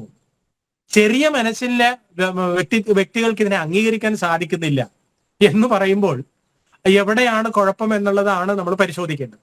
തീർച്ചയായിട്ടും ഇതില് ഒരു അധ്യാപകൻ എന്ന രീതിയിൽ എനിക്ക് പറയാനുള്ളത്, ഇതിൽ വാശിയുടെ കാര്യമോ അല്ലെങ്കിൽ വാദിച്ച് ജയിക്കുക എന്നുള്ളത് അല്ല ഇവിടെ നമ്മൾ വേണ്ടതും. അറിയുക, മനസ്സിലാക്കുക. അറിയാനും അറിയിക്കാനുമാണ് എന്ന് ഗുരുദേവൻ പറഞ്ഞിട്ട് 100 വർഷമായല്ലോ. ആ സന്ദേശം തന്നെയാണ് ഇവിടെ കുംഭമേളയുടെ കാര്യത്തിലും. അറിയുക, അറിയിക്കുക, വാദിക്കുകയും ജയിക്കുകയല്ല വേണ്ടത്. ഈ ആത്മീയമായ സംസ്കാരമാണ് ഭാരതത്തിന്റെ ഏറ്റവും വലിയ സംഭാവന എന്ന് പറഞ്ഞാൽ. ഇത് ഇപ്പോ ഭാരതത്തിന്റെ മാത്രമല്ല, ലോകത്തിന്റെ നിരവധി മഹാന്മാര് ഈ എന്താ പറയാ ഈ പരമ്പൊരുളിനെ സംബന്ധിച്ചുള്ള പഠനങ്ങൾ നടത്തുന്ന, ആ രീതിയിൽ ജീവിക്കുന്ന ധാരാളം മഹാത്മാക്കളുണ്ട്. അപ്പൊ ആ നിലയിൽ ഈ ലോകത്തെ ഒന്നായി കാണുന്ന ഒരു വലിയൊരു സംസ്കാരത്തെ നമുക്ക് തിരിച്ചു പിടിക്കേണ്ടതുണ്ട്. ലോകത്തിലൊരു പച്ചത്തുരുത്ത് സൃഷ്ടിക്കേണ്ടതുണ്ട്. അതിനു വേണ്ടിയിട്ടുള്ള ആശയത്തിൻ്റെതായ ഒരു പ്രതലം സൃഷ്ടിക്കുക എന്നതായിരിക്കണം ഇത്തരത്തിലുള്ള ചർച്ചകളുടെയും ഇത് സംബന്ധിച്ചുള്ള സംവേദനം നടത്തുന്ന സ്ഥലത്തും ഉണ്ടാവേണ്ടത് എന്ന ഒരു കാര്യമാണ് എനിക്ക് ഇത് സംബന്ധിച്ച് പറയാനുള്ളത്. ഓക്കെ, രാഹുൽ ഈശ്വർ കൂടി ചേരുന്നു. രാഹുൽ, ഈ അഖിലേന്ത്യാ മുസ്ലിം ജമാഅത്ത് ദേശീയ അധ്യക്ഷൻ ഷഹാബുദ്ദീൻ റസ്വിയുടെ പ്രസ്താവനയെ കുറിച്ച് എന്താ പറയാനുള്ളത്? 2 കാര്യങ്ങൾ. ഒന്ന്, കുംഭമേള പോലെ ലോകാരാധ്യമായ ഒരു കാര്യം നടക്കുമ്പോൾ നെഗറ്റീവായ കാര്യങ്ങൾ അങ്ങനെ പറയുന്നവർ തീർച്ചയായും അത് അവോയ്ഡ് ചെയ്യണം. പകരം കൂടുതൽ പോസിറ്റീവിലേക്ക് ഫോക്കസ് ചെയ്യാനും കുംഭമേള എന്ന ഇന്ത്യയുടെ ഏറ്റവും വലിയ ആത്മീയ സംഗമം, ഇന്ത്യയുടെ എന്നല്ല ലോകത്തിലെ ഏറ്റവും വലിയ ആത്മീയ സംഗമം, ചില ആൾക്കാർ പറയുന്നത് 35, ചില ആൾക്കാർ 40 പറയുന്നു. അതായത് 40 കോടി ആൾക്കാർ ലോകത്തിൽ ഒരുമിക്കാൻ പോവാൻ. അതായത് യൂറോപ്പിലെ എല്ലാ ജനസംഖ്യയെക്കാളും കൂടുതൽ വരുന്ന ആൾക്കാർ, അമേരിക്ക എന്ന ടോട്ടൽ രാജ്യം 35-38 കോടി ജനങ്ങളേ ഉള്ളൂ, അതിനേക്കാൾ കൂടുതൽ വരുന്ന ആൾക്കാർ നമ്മുടെ ഉത്തർപ്രദേശിലെ ഈ ചില സ്ഥലങ്ങളിൽ ഈ കുറച്ച് ദിവസത്തിനുള്ളിൽ വന്നു ചേരുന്നു എന്ന് പറയുന്നത് വേൾഡിലെ ലാർജസ്റ്റ് പീപ്പിൾ മൂവ്മെന്റ് ആണ്. നമ്മുടെ കേരളത്തിലെ ആറ്റുകാലാണ് ലോകത്തിലെ ഏറ്റവും വലിയ സ്ത്രീകളുടെ സംഗമം എന്ന് നമുക്കറിയാം. അതിൽ ഗിന്നസ് ബുക്ക് ഉണ്ട്, നടേശൻ സാർ നേരത്തെ പറഞ്ഞതുപോലെ. അതേപോലെ ലോകത്തിലെ ഏറ്റവും വലിയ മനുഷ്യ സംഗമമായ ആ കുംഭമേളയ്ക്ക് നെഗറ്റീവ് പറയാനും നെഗറ്റീവ് അടുപ്പിക്കാനും അതിന്റെ പേരിൽ കോൺട്രവേഴ്സി ഉണ്ടാക്കാനും ഒക്കെ താല്പര്യമുള്ള ആൾക്കാർ കാണും, ഇല്ലെന്ന് പറഞ്ഞിട്ട് കാര്യമില്ല. പക്ഷേ യോഗിജി അടക്കം എന്ന് പറഞ്ഞ രസകരമായ ഒരു കാര്യമുണ്ട്. ഞങ്ങളുടെ പൂർവികരും ഇന്ത്യയുടെ പാരമ്പര്യവും ഇതാണ് എന്ന് തിരിച്ചറിയുന്നവരെല്ലാം ഇവിടേക്ക് വരിക എന്നുള്ളതാണ്. അദ്ദേഹം പറഞ്ഞതിന് ഒരുപാട് പോസിറ്റീവായ ഒരു പ്രസ്താവനയാണ്. അതായത് പണ്ട് നമ്മുടെ സ്വാതന്ത്ര്യ സമര കാലത്ത് അഷ്ഫാഖുള്ള ഖാൻ അദ്ദേഹത്തെ തൂക്കിക്കൊല്ലാൻ പോകുമ്പോൾ അദ്ദേഹം പറയുന്നുണ്ട്, ഞാനൊരു ഇസ്ലാം മത വിശ്വാസിയാണ്, എനിക്ക് പുനർജന്മത്തെക്കുറിച്ച് പറയാൻ പാടില്ല, പക്ഷേ ഇനിയൊരു ജന്മം ലഭിക്കുകയാണെങ്കിലും ഈ ഭാരതമാതാവിന് വേണ്ടി, ഇന്ത്യക്ക് വേണ്ടി മരിക്കാൻ എനിക്ക് അവസരം ഉണ്ടാകണേ എന്നാണ് എൻ്റെ പ്രാർത്ഥന.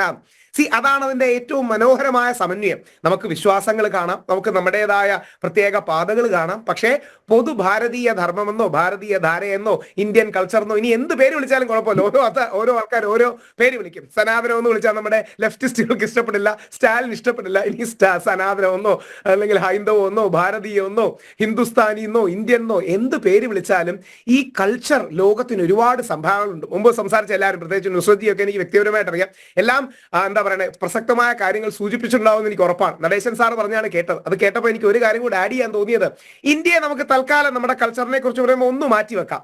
അമേരിക്കൻ പ്രസിഡന്റിനെ എടുക്കാമല്ലോ. അതായത് നമ്മുടെ നാട്ടിലല്ല, അമേരിക്കയിൽ ജനിച്ച ബറാഖ് ഹുസൈൻ ഒബാമ എന്ന് പറയുന്ന വ്യക്തി, അദ്ദേഹം ഇന്ത്യയെക്കുറിച്ച് പറയുന്നത് my fascination with India is Ramayana Mahabharata and Mahatma Gandhi എന്നാണ്. അദ്ദേഹത്തിന്റെ കയ്യിൽ ചെറിയൊരു ഹനുമാനുണ്ട് നമുക്കറിയാം, 4 കൈയാണ്. നമ്മുടെ നാട്ടിൽ കാണാത്തൊരു കാര്യമാണ്, 4 കൈയുള്ള ഹനുമാനുണ്ട്. ഇതിന്റെ എല്ലാം ഈ കൾച്ചറാണ് ലോകത്തിന്റെ ഒരു വലിയ കൾച്ചേഴ്സിലൊന്ന്. ഞാൻ ഈ ഒരുപാട് സൗത്ത് ഈസ്റ്റ് ഏഷ്യ പോയിട്ടുള്ള പറയണേ, അവിടെ ഈ രാവണനുണ്ട്, നമ്മുടെ ശ്രീരാമനുണ്ട്, ഗണേശൻ ഇന്തോനേഷ്യയുടെ കറൻസി നോട്ടുകളിലുണ്ട്. അപ്പോൾ കുംഭമേളയുള്ള കാര്യം ലോകം തന്നെ, കുംഭമേളയ്ക്ക് ഒരുപാട് ഐതിഹ്യപരമായ ചരിത്രപരമായ പ്രസക്തിയുണ്ട്. അതിന്റെ നെഗറ്റീവ് അടുപ്പിക്കാൻ ചില ആൾക്കാർ വരാം. ഇനി അസുദ്ദീൻ ഒവൈസിയെ പോലെ എന്തെങ്കിലും പ്രസ്താവന വരാം, പ്രകോപനമായ ചില കാര്യങ്ങൾ പറയാം. പ്രത്യേകിച്ച് ഇനി വഖഫിനെ കുറിച്ചൊരു കാര്യം പോയിന്റ് ആയി പറഞ്ഞാൽ, വഖഫിന് ഒരുപാട് ഡയമെൻഷനും ന്യൂവാൻസും ഉണ്ട്. പക്ഷെ ആരെങ്കിലും നാളെ ഇന്ത്യൻ സുപ്രീം കോടതിയും ഇനി അംബാനിയുടെ വീട് വഖഫാണെന്ന് പറഞ്ഞത് എന്താണ് കാര്യം? എന്തെങ്കിലും ഒരു പോയിന്റ് അതിനുണ്ടോ? അല്ലെങ്കിൽ നമ്മുടെ തമിഴ്നാട്ടിലെ രാമനാഥപുരത്തിനടുത്ത് തിരുച്ചെന്തൂർ അവിടുത്തെ ടെമ്പിൾ നടക്കം 1500 വർഷം പഴയ ടെമ്പിളാണ്, അത് വഖഫ് ഭൂമിയാണെന്നൊക്കെ പറഞ്ഞ് ക്ലെയിം ചെയ്യുന്നത് ആ വഖഫിന്റെ സെക്ഷനിൽ ഒരു 40, ആ 40യാണ് 2 സമീപനങ്ങൾ ഉണ്ടാക്കാം. ഒന്നെങ്കിൽ 40യെ ഡിലീറ്റ് ചെയ്യുക എന്ന് പറയുന്ന കിരൺ റിജു ജിയുടെ സമീപനമാകാം, അല്ലെങ്കിൽ 40യെ എക്സ്പ്ലെയിൻ ചെയ്യണമെന്ന് പറഞ്ഞ സമീപനമാകാം. അപ്പോ വഖഫിന്റെ പേരിൽ, വഖഫാകട്ടെ നമ്മുടെ ദേവസ്വം ആകട്ടെ അല്ലെങ്കിൽ ക്രിസ്ത്യൻ പ്രോപ്പർട്ടി പേരിലാകട്ടെ, അത് ഇതര സമുദായ സഹോദരങ്ങൾക്ക് വേദനയും വിഷമവും പ്രകോപനവും ഉണ്ടാക്കരുത്. മുനമ്പത്തൊക്കെ നമ്മൾ കണ്ടതാണ്. നമുക്കിത് താത്പര്യമായി പറയുന്നതിനപ്പുറം ഞാൻ ഒരു വരി കൂടെ പറഞ്ഞ് അവസാനിപ്പിക്കുക. എന്റെ വീടോ അല്ലെങ്കിൽ വേറെ ആരുടെ വീടോ ഏതെങ്കിലും വേറൊരാൾ ക്ലെയിം ചെയ്ത് കഴിഞ്ഞാലേ നമുക്ക് അപ്പോഴാണ് ആ ഇൻസെക്യൂരിറ്റി ഉണ്ടാകുക. പിന്നീട് അത് വിൽക്കാൻ പറ്റില്ല, പിന്നീട് അത് പണയം വെക്കാൻ പറ്റില്ല. അപ്പൊ അത്തരം വിഷയങ്ങളും കൂടെ ശ്രദ്ധിക്കണം. ഈ വിഷയത്തിനെല്ലാം കാടടച്ച് വെടിവെക്കണമെന്നൊന്നും ആർക്കും അഭിപ്രായമില്ല. പക്ഷേ ഇത് വളരെ സെൻസിറ്റീവായ വിഷയമാണ്. കുംഭമേളയോട് ചേർത്ത് വഖഫിന്റെ പേര് പോലും ഏതെങ്കിലും മുസ്ലിം സംഘടന റൈസ് ചെയ്യുന്നെങ്കിൽ അത് പ്രകോപനപരമാണ്, അത് പാടില്ല, അത് നെഗറ്റിവിറ്റി ഉണ്ടാക്കും, അവർക്കൊരു ഗുണവും ചെയ്യില്ല, എല്ലാവർക്കും ദോഷവും ചെയ്യും. ചുമ്മാ പറയുന്നുണ്ട് ഒരു ഗുണവും ആർക്കും ഉണ്ടാവില്ല, എന്നാൽ എല്ലാവർക്കും നമ്മുടെ സാമുദായിക മൈത്രിക്കും മതമൈത്രിക്കും സാഹോദര്യത്തിനും ഒക്കെ ദോഷം ചെയ്യും. ഇനി ഉത്തർപ്രദേശിലെ ഒരു അനുഭവം കൂടെ പറഞ്ഞാൽ നിർത്താം. ഉത്തർപ്രദേശിൽ പലതവണ അവിടുത്തെ ഗവൺമെന്റ് പരിപാടികൾക്കടക്കം പോകാൻ ഭാഗ്യം ലഭിച്ചൊരു വ്യക്തിയാണ്. ആനന്ദിബെൻ പട്ടേൽ ഗവർണർ ആയിരുന്നപ്പോൾ ഞങ്ങളെല്ലാം വിളിച്ചെന്ന് ആദരിക്കുകയും ചെയ്തു. ഉത്തർപ്രദേശ് എഡ്യൂക്കേഷനിൽ ഇൻവെസ്റ്റ് ചെയ്യുന്നതിന്റെ അത്രയും വേറെ ആരും ഒരുപക്ഷെ ഇൻവെസ്റ്റ് ചെയ്യുന്നില്ല, കസ്തൂർബാ ഗാന്ധി ഇംഗ്ലീഷ് മീഡിയം സ്കൂൾസിനടക്കം. പക്ഷേ ഉത്തർപ്രദേശിനെ കുറിച്ച് നമ്മുടെ കേരളത്തിൽ ഇരിക്കുന്നവർക്ക് അങ്ങനെ പോസിറ്റീവ് പറയാൻ ചില ആൾക്കാർക്ക് താല്പര്യമില്ല. ഉത്തർപ്രദേശിനെ കുറിച്ച് നെഗറ്റീവായിട്ടൊരു ചിത്രം പറയാൻ എല്ലാവർക്കും താല്പര്യം. അപ്പൊ അതിനപ്പുറം ഇത്രയും വലിയൊരു കാര്യം നടത്തിയെടുക്കലാണ്.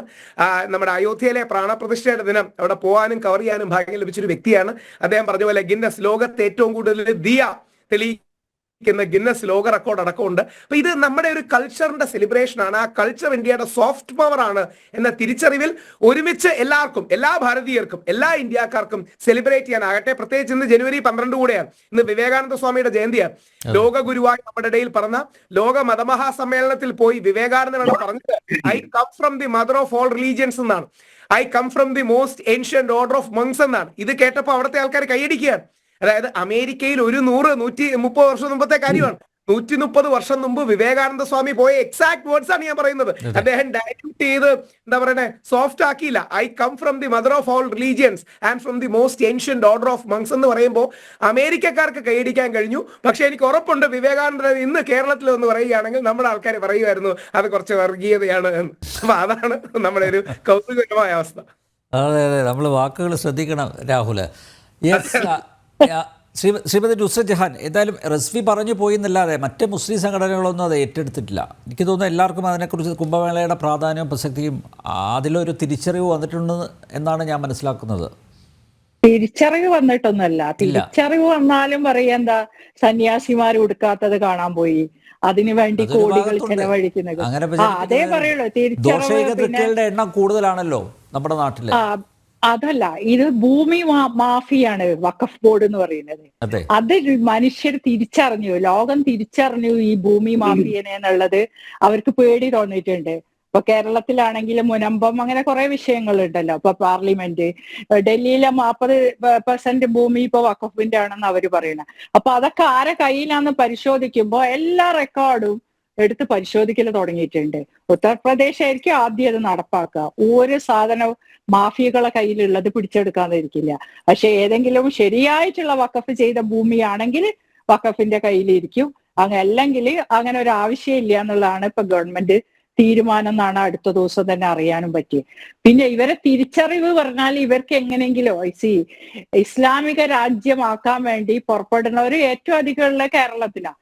അപ്പൊ കേരളത്തിലുള്ള ആൾക്കാര് പറയുന്ന പോലെ ഒന്നും ഈ ഉത്തരേന്ത്യയിലുള്ളവരിപ്പോ ഏത് പാർട്ടിയിലാണെങ്കിലും അവർക്കൊക്കെ ഇതൊരു സ്പിരിച്വൽ എക്സ്പീരിയൻസ് ആണ്.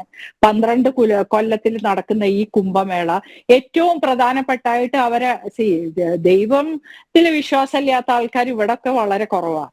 ഹിന്ദു ആണെങ്കിലും മുസ്ലിം എന്ന് പറഞ്ഞാൽ അവർക്കറിയാം ഈ രാജ്യം വെട്ടിക്കീറിയപ്പോഴുള്ള അവസ്ഥ അറിയാവുന്ന മുസ്ലിങ്ങളും ഹിന്ദുക്കളും ഒരുപാടുണ്ട്. അപ്പൊ അവർക്കൊക്കെ പെട്ടെന്ന് മുസ്ലിങ്ങളെ പറയാണ്, പിന്നെ മുസ്ലിം നേതാവ് പറയാണ് കുംഭമേളന്റെ ഭൂമി ഇതാണ് അവിടെ എന്താ പറയുമ്പോ അവർക്ക് വേഗം വിഷമിക്കും. അതാണ് ഇതിൽ നെഗറ്റിവിറ്റി ഉണ്ടാക്കി മനുഷ്യരെ വേദനിപ്പിക്കുക എന്നുള്ളതാണ്. ഒരു രാജ്യത്തെ ജനങ്ങളെ മൊത്തം അങ്ങോട്ടും ഇങ്ങോട്ടും വിദ്വേഷം ചീറ്റുക എന്നുള്ള ഒരു ലക്ഷ്യമാണ് ഇതിൽ ഉദ്ദേശിക്കുന്നത്. അപ്പൊ അവരോർക്കൂ, ഇത് തിരിച്ച പോലെ ഇനിയിപ്പോ വഖഫ് ഭൂമിയായിട്ട് ഇതൊക്കെ എടുത്ത് ഞങ്ങളെ രാജ്യം വീണ്ടും വെട്ടിക്കീറുവോ എന്നുള്ളത്. അപ്പൊ അതൊന്നും സംസാരിക്കാൻ ഇവർക്കൊന്നും പറ്റൂല. അപ്പൊ ഈ സന്യാസിമാർ, ഈ പറഞ്ഞ പോലെ ചരിത്രം പറയുന്നത്, ഈ സന്യാസിമാരൊക്കെ ഭാരതത്തിന്റെ സംരക്ഷണത്തിന് ഒരു ശക്തമായി നിന്നതിന്റെ തലമുറകളായി പോരുന്ന ആൾക്കാരാ ഓരോ മഠത്തിലുള്ളതും ഇവര് ചെയ്യണതും. അപ്പൊ ഇപ്പൊ ഇവരെ പറ്റി കൂടുതൽ പുറത്തറിയാമെന്ന് ഞാൻ തമാശയായിട്ട് ഒരാൾ പറയുന്ന കേട്ട്, ഇവർക്ക് പിന്നെ ആയുധങ്ങളും ഇവര് പരിശീലിച്ചിട്ടുണ്ടോ നാടക സന്യാസിമാരെ കേട്ടപ്പോ. അപ്പൊ ഇന്നലെ മെനിയാന്നൊക്കെ നാഷണൽ ടിവിയിലൊക്കെ ഇതന്നെയായിരുന്നു ചർച്ച. അപ്പൊ ഈ ഒരു സംഗതി പറയുമ്പോ ഇവർക്ക് ഇപ്പൊ ഇനി പേടിയായി. കാരണം പേടിയെന്നല്ല, അവര് പിന്നെ ഇപ്പൊ നമ്മുടെ പറഞ്ഞ പോലെ എക്സസൈസ് നടത്തുന്ന പോലെ ഇവര് എത്രയോ നൂറ്റാണ്ടുകൾക്ക് മുമ്പ് തന്നെ ഭാരതത്തില് ഇവരെ ശക്തി കൊണ്ടാണ് മുഗളന്മാരെയൊക്കെ തടുക്കാൻ കഴിഞ്ഞത് എന്നുള്ള. അപ്പൊ ഇവര് എല്ലാ അഭ്യാസങ്ങളും പഠിച്ച് എല്ലാം കഴിഞ്ഞ് ഈ ലോകത്തിൽ തന്നെ അവർക്ക് ഈ രാജ്യത്തിനെ സംരക്ഷിക്കുക, ജനങ്ങളെ സംരക്ഷിക്കുക എന്നുള്ള ഒരു ഏജന്റ് മാത്രമായിട്ട് നടക്കുന്ന ആൾക്കാരാണ് യഥാർത്ഥ നാഗസന്യാസിമാര്. അവർക്ക് വസ്ത്രവും വേണ്ട. ഇപ്പൊ നേരത്തെ പറഞ്ഞ പോലെ വസ്ത്രം അവർക്ക്, അതാണ് എനിക്ക് എല്ലാ മുസ്ലിം സഹോദരന്മാർ സ്പിരിച്വൽ മൂഡിലെത്തി കഴിഞ്ഞാൽ അവരെ ദേഹത്ത് വീഴുന്ന എല്ലാവർക്ക് പിന്നെ ഒരു ഭാരമായിട്ട് തോന്നുന്നതും, അവർക്ക് ഈ ലോകത്ത് പൈസ വേണ്ട, സൗകര്യങ്ങൾ വേണ്ട, ഏത് മണ്ണിലും കല്ലിലും ഐസിലും ഉറങ്ങാൻ പറ്റുന്ന ആൾക്കാർ ആ ഒരു സമയത്ത് മാത്രം അവിടെ വരിക. പിന്നെ ചോദിക്കണ ഒരു ഇതുണ്ട് ഇവർക്ക്, നമ്മൾ ക്ലിയർ ചെയ്യണ്ടേ, എന്താ ഇപ്പൊ അവിടെ പോയി കുളിച്ചോണ്ട് അന്ന് എന്താ വരുന്നേ അവിടെ ഇതാണ്. അപ്പൊ ഈ നാഗസന്യാസിമാര് ഇപ്പൊ പുരാണങ്ങൾ ഇതിൽ പറയുമ്പോ സന്യാസിമാരൊക്കെ പറഞ്ഞു തന്നാട്ടോ ഇതുപോലുള്ള ഒരുപാട് വർഷങ്ങൾ 34 വർഷം വ്രതം എടുത്ത് ഒരു ഫ്രൂട്ട് മാത്രം കഴിച്ച് വെള്ളം മാത്രം കുടിച്ചൊരു സന്യാസിനെ എനിക്കറിയാം. അയാളിപ്പോ നാഗസന്യാസിയിൽ പെട്ട ആളാ. അപ്പൊ അദ്ദേഹം എന്നോട് പറഞ്ഞിട്ടുണ്ട്, ഞാൻ ചോദിച്ചപ്പോ അയാള് എന്നോട് പറഞ്ഞു അയാൾ ഡ്രസ്സൊക്കെ ഇട്ട് നടക്കുന്ന ആളായിരുന്നു. ഞാൻ നാഗസന്യാസി എന്ന് പറഞ്ഞിട്ടും സ്വാദുന്ന് മുഴുവനായിട്ട് നിങ്ങൾക്ക് പറയാൻ പറ്റില്ല. Because I M using this clothes. അത് ഇവിടെ ഉണ്ടാക്കിയ മെറ്റീരിയൽ വേൾഡിനെ വിട്ടിട്ടുള്ള ആ ഒരു വേൾഡിൽ ജീവിക്കണവരവര്. അപ്പൊ ആ മെറ്റീരിയൽ വേൾഡിൽ നിന്ന് പുറത്തുപോയി ഈ സ്പിരിച്വൽ ഇത് വരുമ്പോ ഇവരുടെ ധർമ്മങ്ങൾ, ഇവര് ജപിച്ച മന്ത്രങ്ങളും ഇവരിലെ മണിക്കൂറുകൾ മെഡിറ്റേഷൻ ഇരുന്ന് ശരിക്കും നമ്മളെ ബോഡിയിലെ മൊത്തം സെൽസ് മാറും. ഇതൊക്കെ അനുഭവിച്ചാലേ അറിയുള്ളൂ. കാരണം ഞാനും ഇതൊന്നും വിശ്വസിക്കില്ലായിരുന്നു. കാരണം എന്റെ അനുഭവത്തില നമ്മൾ അത് ചെയ്ത് കഴിയുമ്പോ തണുപ്പോ ചൂടോ ഒന്നും നമുക്ക് ഒരുപാട് കിട്ടൂല. നമ്മളെ മനസ്സിന് എന്താണോ ഫീൽ ചെയ്യണം ആ ഒരു ഫീലേ ഉണ്ടാവുള്ളൂ. വേറെ ആരെന്ത് എവിടുന്ന് പറഞ്ഞാലും ആ മനസ്സിന് കൊടുത്ത ആ ശക്തി ഉണ്ടാവും. അപ്പൊ ഇതുപോലുള്ള സന്യാസിമാര് ശരിക്കും പവിത്രമായ ഒരു ദേഹത്തുള്ളവരാ. അവരൊക്കെ ഇതിൽ വന്ന് കുളിക്കുമ്പോ ഈ ഭൂമിനെ വൃത്തിയാക്കാൻ വേണ്ടിയിട്ട് ഈ ഓരോ ഗംഗ, സരസ്വതി, യമുന, അങ്ങനെ അതല്ല പ്രയാഗ്രാജ്. അപ്പൊ പ്രയാഗ്രാജിലാണ് ഏറ്റവും അധികമായിട്ട് ഇത് വരുന്നത്. അതുകൊണ്ടാണ് മഹാകുംഭമേള പറയുന്നത്. 6 വർഷത്തിൽ ഒരിക്കലും നടക്കുന്നത്. അതിന്റെ വേറെ അത് എന്താണ് പിന്നെ വാരാണസിയിലും ഒക്കെയാണ് നടക്കുന്നത്. അപ്പോ ഈവൻ ഉജ്ജയിൻ ഓൾസോ, നാസിക് അവിടെ നടക്കുന്നുണ്ട്. അപ്പൊ ഈ ഒരു കുംഭമേളയിൽ വരുമ്പോ ഈ സന്യാസിമാര് കുളിക്കുമ്പോൾ അത് ശുദ്ധാവുന്ന ആ ശുദ്ധജലം പിന്നെ ബാക്കിയുള്ള ജലങ്ങളിലേക്ക് ഈ ഗംഗയിൽ ഒഴുകിപ്പോയിട്ട് ഈ ഭൂമിയിൽ കിട്ടേണ്ട, നമ്മളിപ്പോ അരുവി ഒഴുകി വരുമ്പോ വേരും പഴങ്ങളും മണ്ണൊക്കെ ഉള്ള നല്ല ഔഷധ ഗുണമുള്ള വെള്ളം കിട്ടും അരുവിന്ന് പറയല്ലോ, ക്ലിയർ ആയി. അതേപോലെ തന്നെ ഒരു വിശ്വാസമാണ് ഈ മിത്ത് ഇവര് പറയണ മിത്ത്. അപ്പൊ ആചാരങ്ങളാണത്. അപ്പൊ ഇവരൊക്കെ ആചാരങ്ങൾ എന്തിനാണ് ഇതിന് ഉദ്ദേശിക്കുന്നത്? അപ്പൊ നിങ്ങളോട് പറയാനുള്ള ആചാരങ്ങൾ എന്ന് പറഞ്ഞ് എഴുതി വെച്ചില്ല. ആചാര്യന്മാർ നമ്മൾക്ക് പറഞ്ഞു തന്നത് വേദങ്ങളെ ഷോർട്ടാക്കി പറഞ്ഞതിനെയാണ് ആചാരങ്ങൾ. വിളക്ക് കത്തിക്കുന്നത് എന്തിനാണ്? ആൽമരത്തിനെ പൂജിക്കുന്നത് എന്തിനാണ്? ഇതൊക്കെ പറയണ ഒരു മരത്തിനെ പൂജിക്കാനും മലയെ പൂജിക്കാനും അമ്മയെ പിന്നെ ഭൂമിയെ അമ്മയായി കാണാനും ഒക്കെ പഠിച്ച ഒരു പിന്നെ സംസ്കാരമാണ് നമ്മളെ രാജ്യത്തിന് എന്നുള്ളത്. അത് ഒന്നിച്ചു വരുമ്പോ എങ്ങനെയാണ് ഈ സംസ്കാരത്തെ യഥോ ധർമ്മസ്ഥതേ ജയ, ധർമ്മം മാത്രമേ ജയിക്കൂ എന്ന് നമ്മളാണ് ആദ്യം പറഞ്ഞത്. അതിനുശേഷമാണ് എല്ലാ ബ്രഹ്മാണിക് റിലീജിയനും പറഞ്ഞത്. ഭൂമിയെ ദേവിയാക്കി പിന്നെ ദേവിയാക്കിയിട്ട് നമ്മൾ ആദരിക്കുന്നത് അല്ലെ? ഇതെല്ലാം ഒത്തുകൂടുന്ന എല്ലാ സന്യാസിമാരും അവരെ ഓരോ മഠത്തിലും വന്നിട്ടുള്ള ആൾക്കാർ ഇവിടെ ഒത്തുകൂടാൻ ഒരവസരം ഏതോ വർഷത്തിൽ, ഐ തിങ്ക് 8-ാം നൂറ്റാണ്ടിലെങ്ങാണ്ട് തുടങ്ങിയതാണ് തോന്നുന്നു. അപ്പൊ എല്ലാത്തിനും ഒത്തുചേരണോ ഇപ്പൊ ഈ നദികളൊക്കെ എത്രമാത്രം അത് നമ്മൾ ഇന്നത്തെ കാലഘട്ടത്തിലേക്ക് എടുക്കണം. ഗംഗ, യമുന, സരസ്വതിയൊക്കെ ഇന്നിപ്പോ സുന്ദരിയായിട്ട് ഇരിക്കുക. ഉത്തർപ്രദേശിൽ പോയാലേ അതിനെ പറ്റി അറിയുള്ളൂ. പണ്ട് 10 കൊല്ലം 20 കൊല്ലം കണ്ടവർ പറയും അത് അഴുക്കാണ്. പക്ഷെ ഇപ്പൊ കാണുന്ന നമ്മൾ പറയും അത് തെളിവെള്ളം, ക്രിസ്റ്റൽ വാട്ടർ ആയിട്ട് പോലും ഇഷ്ടമല്ലല്ലോ.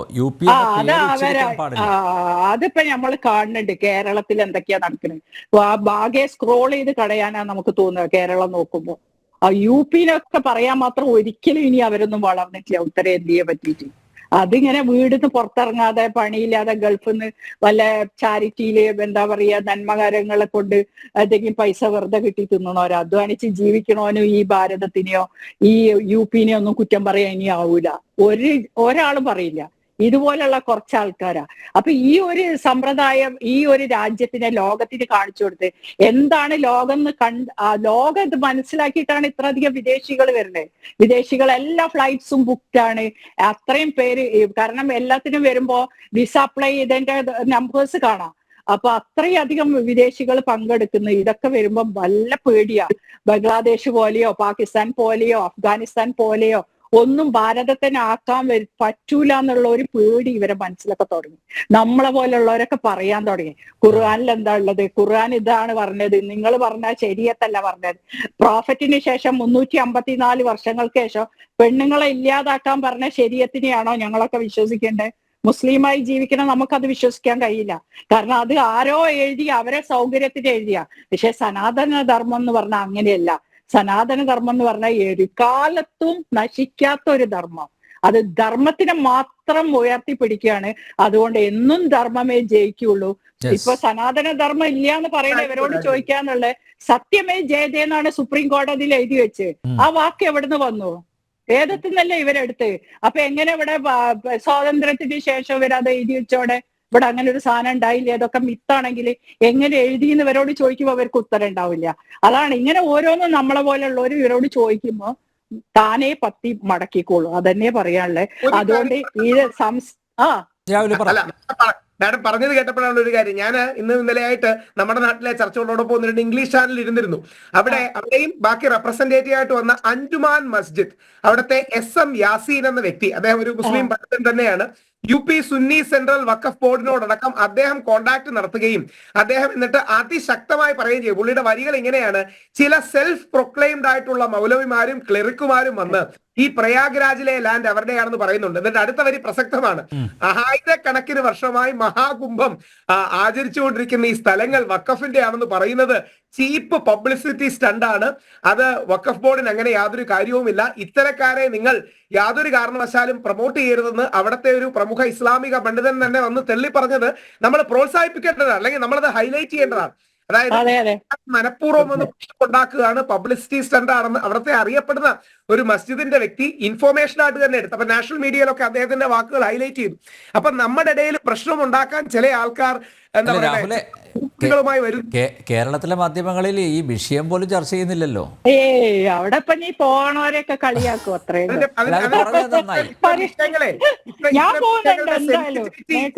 കുംഭമേള UPയുടെ അല്ലല്ലോ. കുംഭമേള എന്ന് പറഞ്ഞാൽ UP നടക്കുന്നു എന്നുള്ളത് അവരുടെ ഭാഗ്യം. കുംഭമേള UPയുടെ അല്ലല്ലോ, നമ്മുടെ നാടിന്റെ അല്ലേ, ഭാരതീയ പൈതൃകത്തിന്റെ അല്ലേ. അപ്പൊ അതിനെക്കുറിച്ച് വാർത്തയോ പ്രാധാന്യമോ ഒന്നും കൊടുക്കാത്തത്.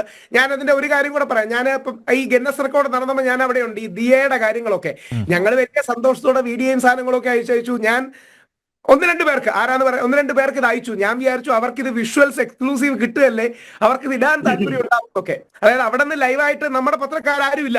അപ്പം ഞാൻ എന്റെ വീഡിയോയുടെ അടുത്ത് അത്യാവശ്യം നന്നായിട്ട്, അപ്പം ഞാൻ സാധാരണ ഭാഷ പറഞ്ഞ വാട്സപ്പിൽ തിരിച്ചൊരു റെസ്പോൺസ് പോലും ഇല്ലാതെ ഞാൻ വിചാരിച്ചു ഒരു ലോക റെക്കോർഡ് നടക്കുകയാണ്, അങ്ങനെ അപ്പം പോസിറ്റീവായി ഹൈലൈറ്റ് ചെയ്യേണ്ടത് ഇത് ഈ UP വേറെ രാജ്യമൊന്നും അല്ലല്ലോ, UP നമ്മുടെ തന്നെ, അല്ലെങ്കിൽ നമ്മുടെ രാജ്യത്തിന്റെ ഭാഗം തന്നെയല്ലേ. അപ്പൊ അങ്ങനെ ഒരു നെഗറ്റീവ് ചിന്ത പാടില്ല. അങ്ങോട്ടും ഇങ്ങോട്ടും ഒക്കെ അഭിപ്രായ വ്യത്യാസം വരും, അതൊന്നും ആർക്കും എതിരഭിപ്രായമല്ല. പക്ഷെ ഒരു കോമൺ വിജയം നടക്കുമ്പോൾ, കോമൺ റെക്കോർഡ് നടക്കുമ്പോൾ നമ്മുടെ എല്ലാം ആണ് എന്നൊരു തിരിച്ചറിവ് വേണമല്ലോ. ഓക്കെ, അല്ല ശ്രീമതി നുസ്രത്ത് ജഹാൻ, അതാണ് ഞാൻ പറഞ്ഞത്. റിയലൈസേഷൻ ഉണ്ടാവുന്നു എന്നുള്ളത് വൈകിയാണെങ്കിലും ചിലർക്കൊക്കെ യാഥാർത്ഥ്യ ബോധം ഉണ്ടാവുന്നു എന്നുള്ളത്. ഇപ്പം രാഹുൽ പറഞ്ഞില്ലേ, ആ ഇസ്ലാം കൃത്യമായി പറഞ്ഞു അദ്ദേഹത്തിന്റെ നിരീക്ഷണം അല്ലെ, അത് വളരെ പ്രസക്തമാണ്. പക്ഷെ അതൊന്നും ഹൈലൈറ്റ് എന്നെ പോലെ സംഖ്യയാക്കോ, അത്രേ ഉള്ളൂ. അതെ പറഞ്ഞ രാജ്യത്തിന് വേണ്ടി പറഞ്ഞ സംഖ്യ RSS, അത്രേ ഉള്ളൂ. രാജ്യം ഉണ്ടായത് ഇപ്പൊ നിലനിൽക്കുന്നത് RSS സംഖ്യയൊക്കെ ഉണ്ടായതുകൊണ്ടാണെന്നുള്ളത് നമ്മള് ഈ രാജ്യം നടന്ന് കാണുമ്പോഴാണ് മനസ്സിലാവുക. അല്ലെങ്കിൽ ഇതൊന്നും ഇല്ല. 10 കൊല്ലം മുമ്പ് മോദിജി വന്നിട്ട് യോഗിയൊന്നും വന്നിട്ടില്ലെങ്കിലേ. അതുകൊണ്ടാണല്ലോ ഇവർക്ക് ഈ UPയിൽ എത്ര വലിയ ബുദ്ധിമുട്ട്. UP യോഗി ആദിത്യനാഥ് വരുന്നവരെ ആരെ കയ്യിലായിരുന്നു? ഇവരെ കയ്യിലല്ലേ. അപ്പൊ ആ UPയിലുള്ള ജനങ്ങൾക്കൊന്നും ഇല്ലാതെ ഇപ്പൊ മഹാകുംഭമേള നടക്കുന്ന സ്ഥലത്ത് 1 മാസം കൊണ്ട് 10 ലക്ഷത്തിന്റെ മേലെ ആൾക്കാർക്ക് തൊഴിൽ കിട്ടുക, ഇങ്ങനെയൊക്കെ കുറെ ബെനിഫിറ്റ് ഉണ്ട്. ഗവൺമെന്റിന് അതിന്റെ 3 ഇരട്ടി വരുമാനം ഗവൺമെന്റിന് വരിക. ഇതൊക്കെ ആർക്കാ യൂസ് ചെയ്യണേ? വിദ്യാഭ്യാസത്തിന്. UPയിലെ ആൾക്കാരൊക്കെ പഠിക്കാനും സ്കൂളിൽ പോകുമ്പോ തുടങ്ങിയെന്ന് പറയണം അവരോട്. ഇതൊന്നും ഉണ്ടായിരുന്നില്ല. അവിടെ ഇതാണല്ലോ, ഇവിടെ ഇതാണല്ലോ. ആദ്യം കേരളത്തിൽ നിന്ന് നിങ്ങളൊരു ടൂർ ഏർപ്പാടാക്കും ഇവർക്കൊക്കെ വേണ്ടി, അപ്പോഴേ ശരിയാവുള്ളൂ. അല്ല, ചില IAS ഉദ്യോഗസ്ഥരൊക്കെ പോയിരുന്നു കേട്ടോ UPയിലെ വികസനത്തെ കുറിച്ച് പഠിക്കാൻ. അതാ ഞാൻ പറഞ്ഞ മാറ്റങ്ങൾ ഉണ്ടാവുന്നുണ്ട്. ഹലോ, UPയുടെ വികസനത്തെ കുറിച്ച് പഠിക്കാൻ കേരളത്തിൽ നിന്ന് ചില IAS ഉദ്യോഗസ്ഥരൊക്കെ പോയിരുന്നു. അപ്പൊ ഞാൻ പറയുന്ന അങ്ങനെയുള്ള മാറ്റങ്ങൾ വരുന്നുണ്ട്, ദൃശ്യമാണ്. അയ്യോ, UP കണ്ടാലല്ലേ ഏത് ഭാഗത്ത് പോയാലും നമ്മൾ എവിടെയാ ഇരിക്കുന്നത്? 10 മണിക്കൂറൊന്നും കാറിൽ ഇരിക്കണം നമുക്ക് മനസ്സിലാവുക പോലും ഇല്ല.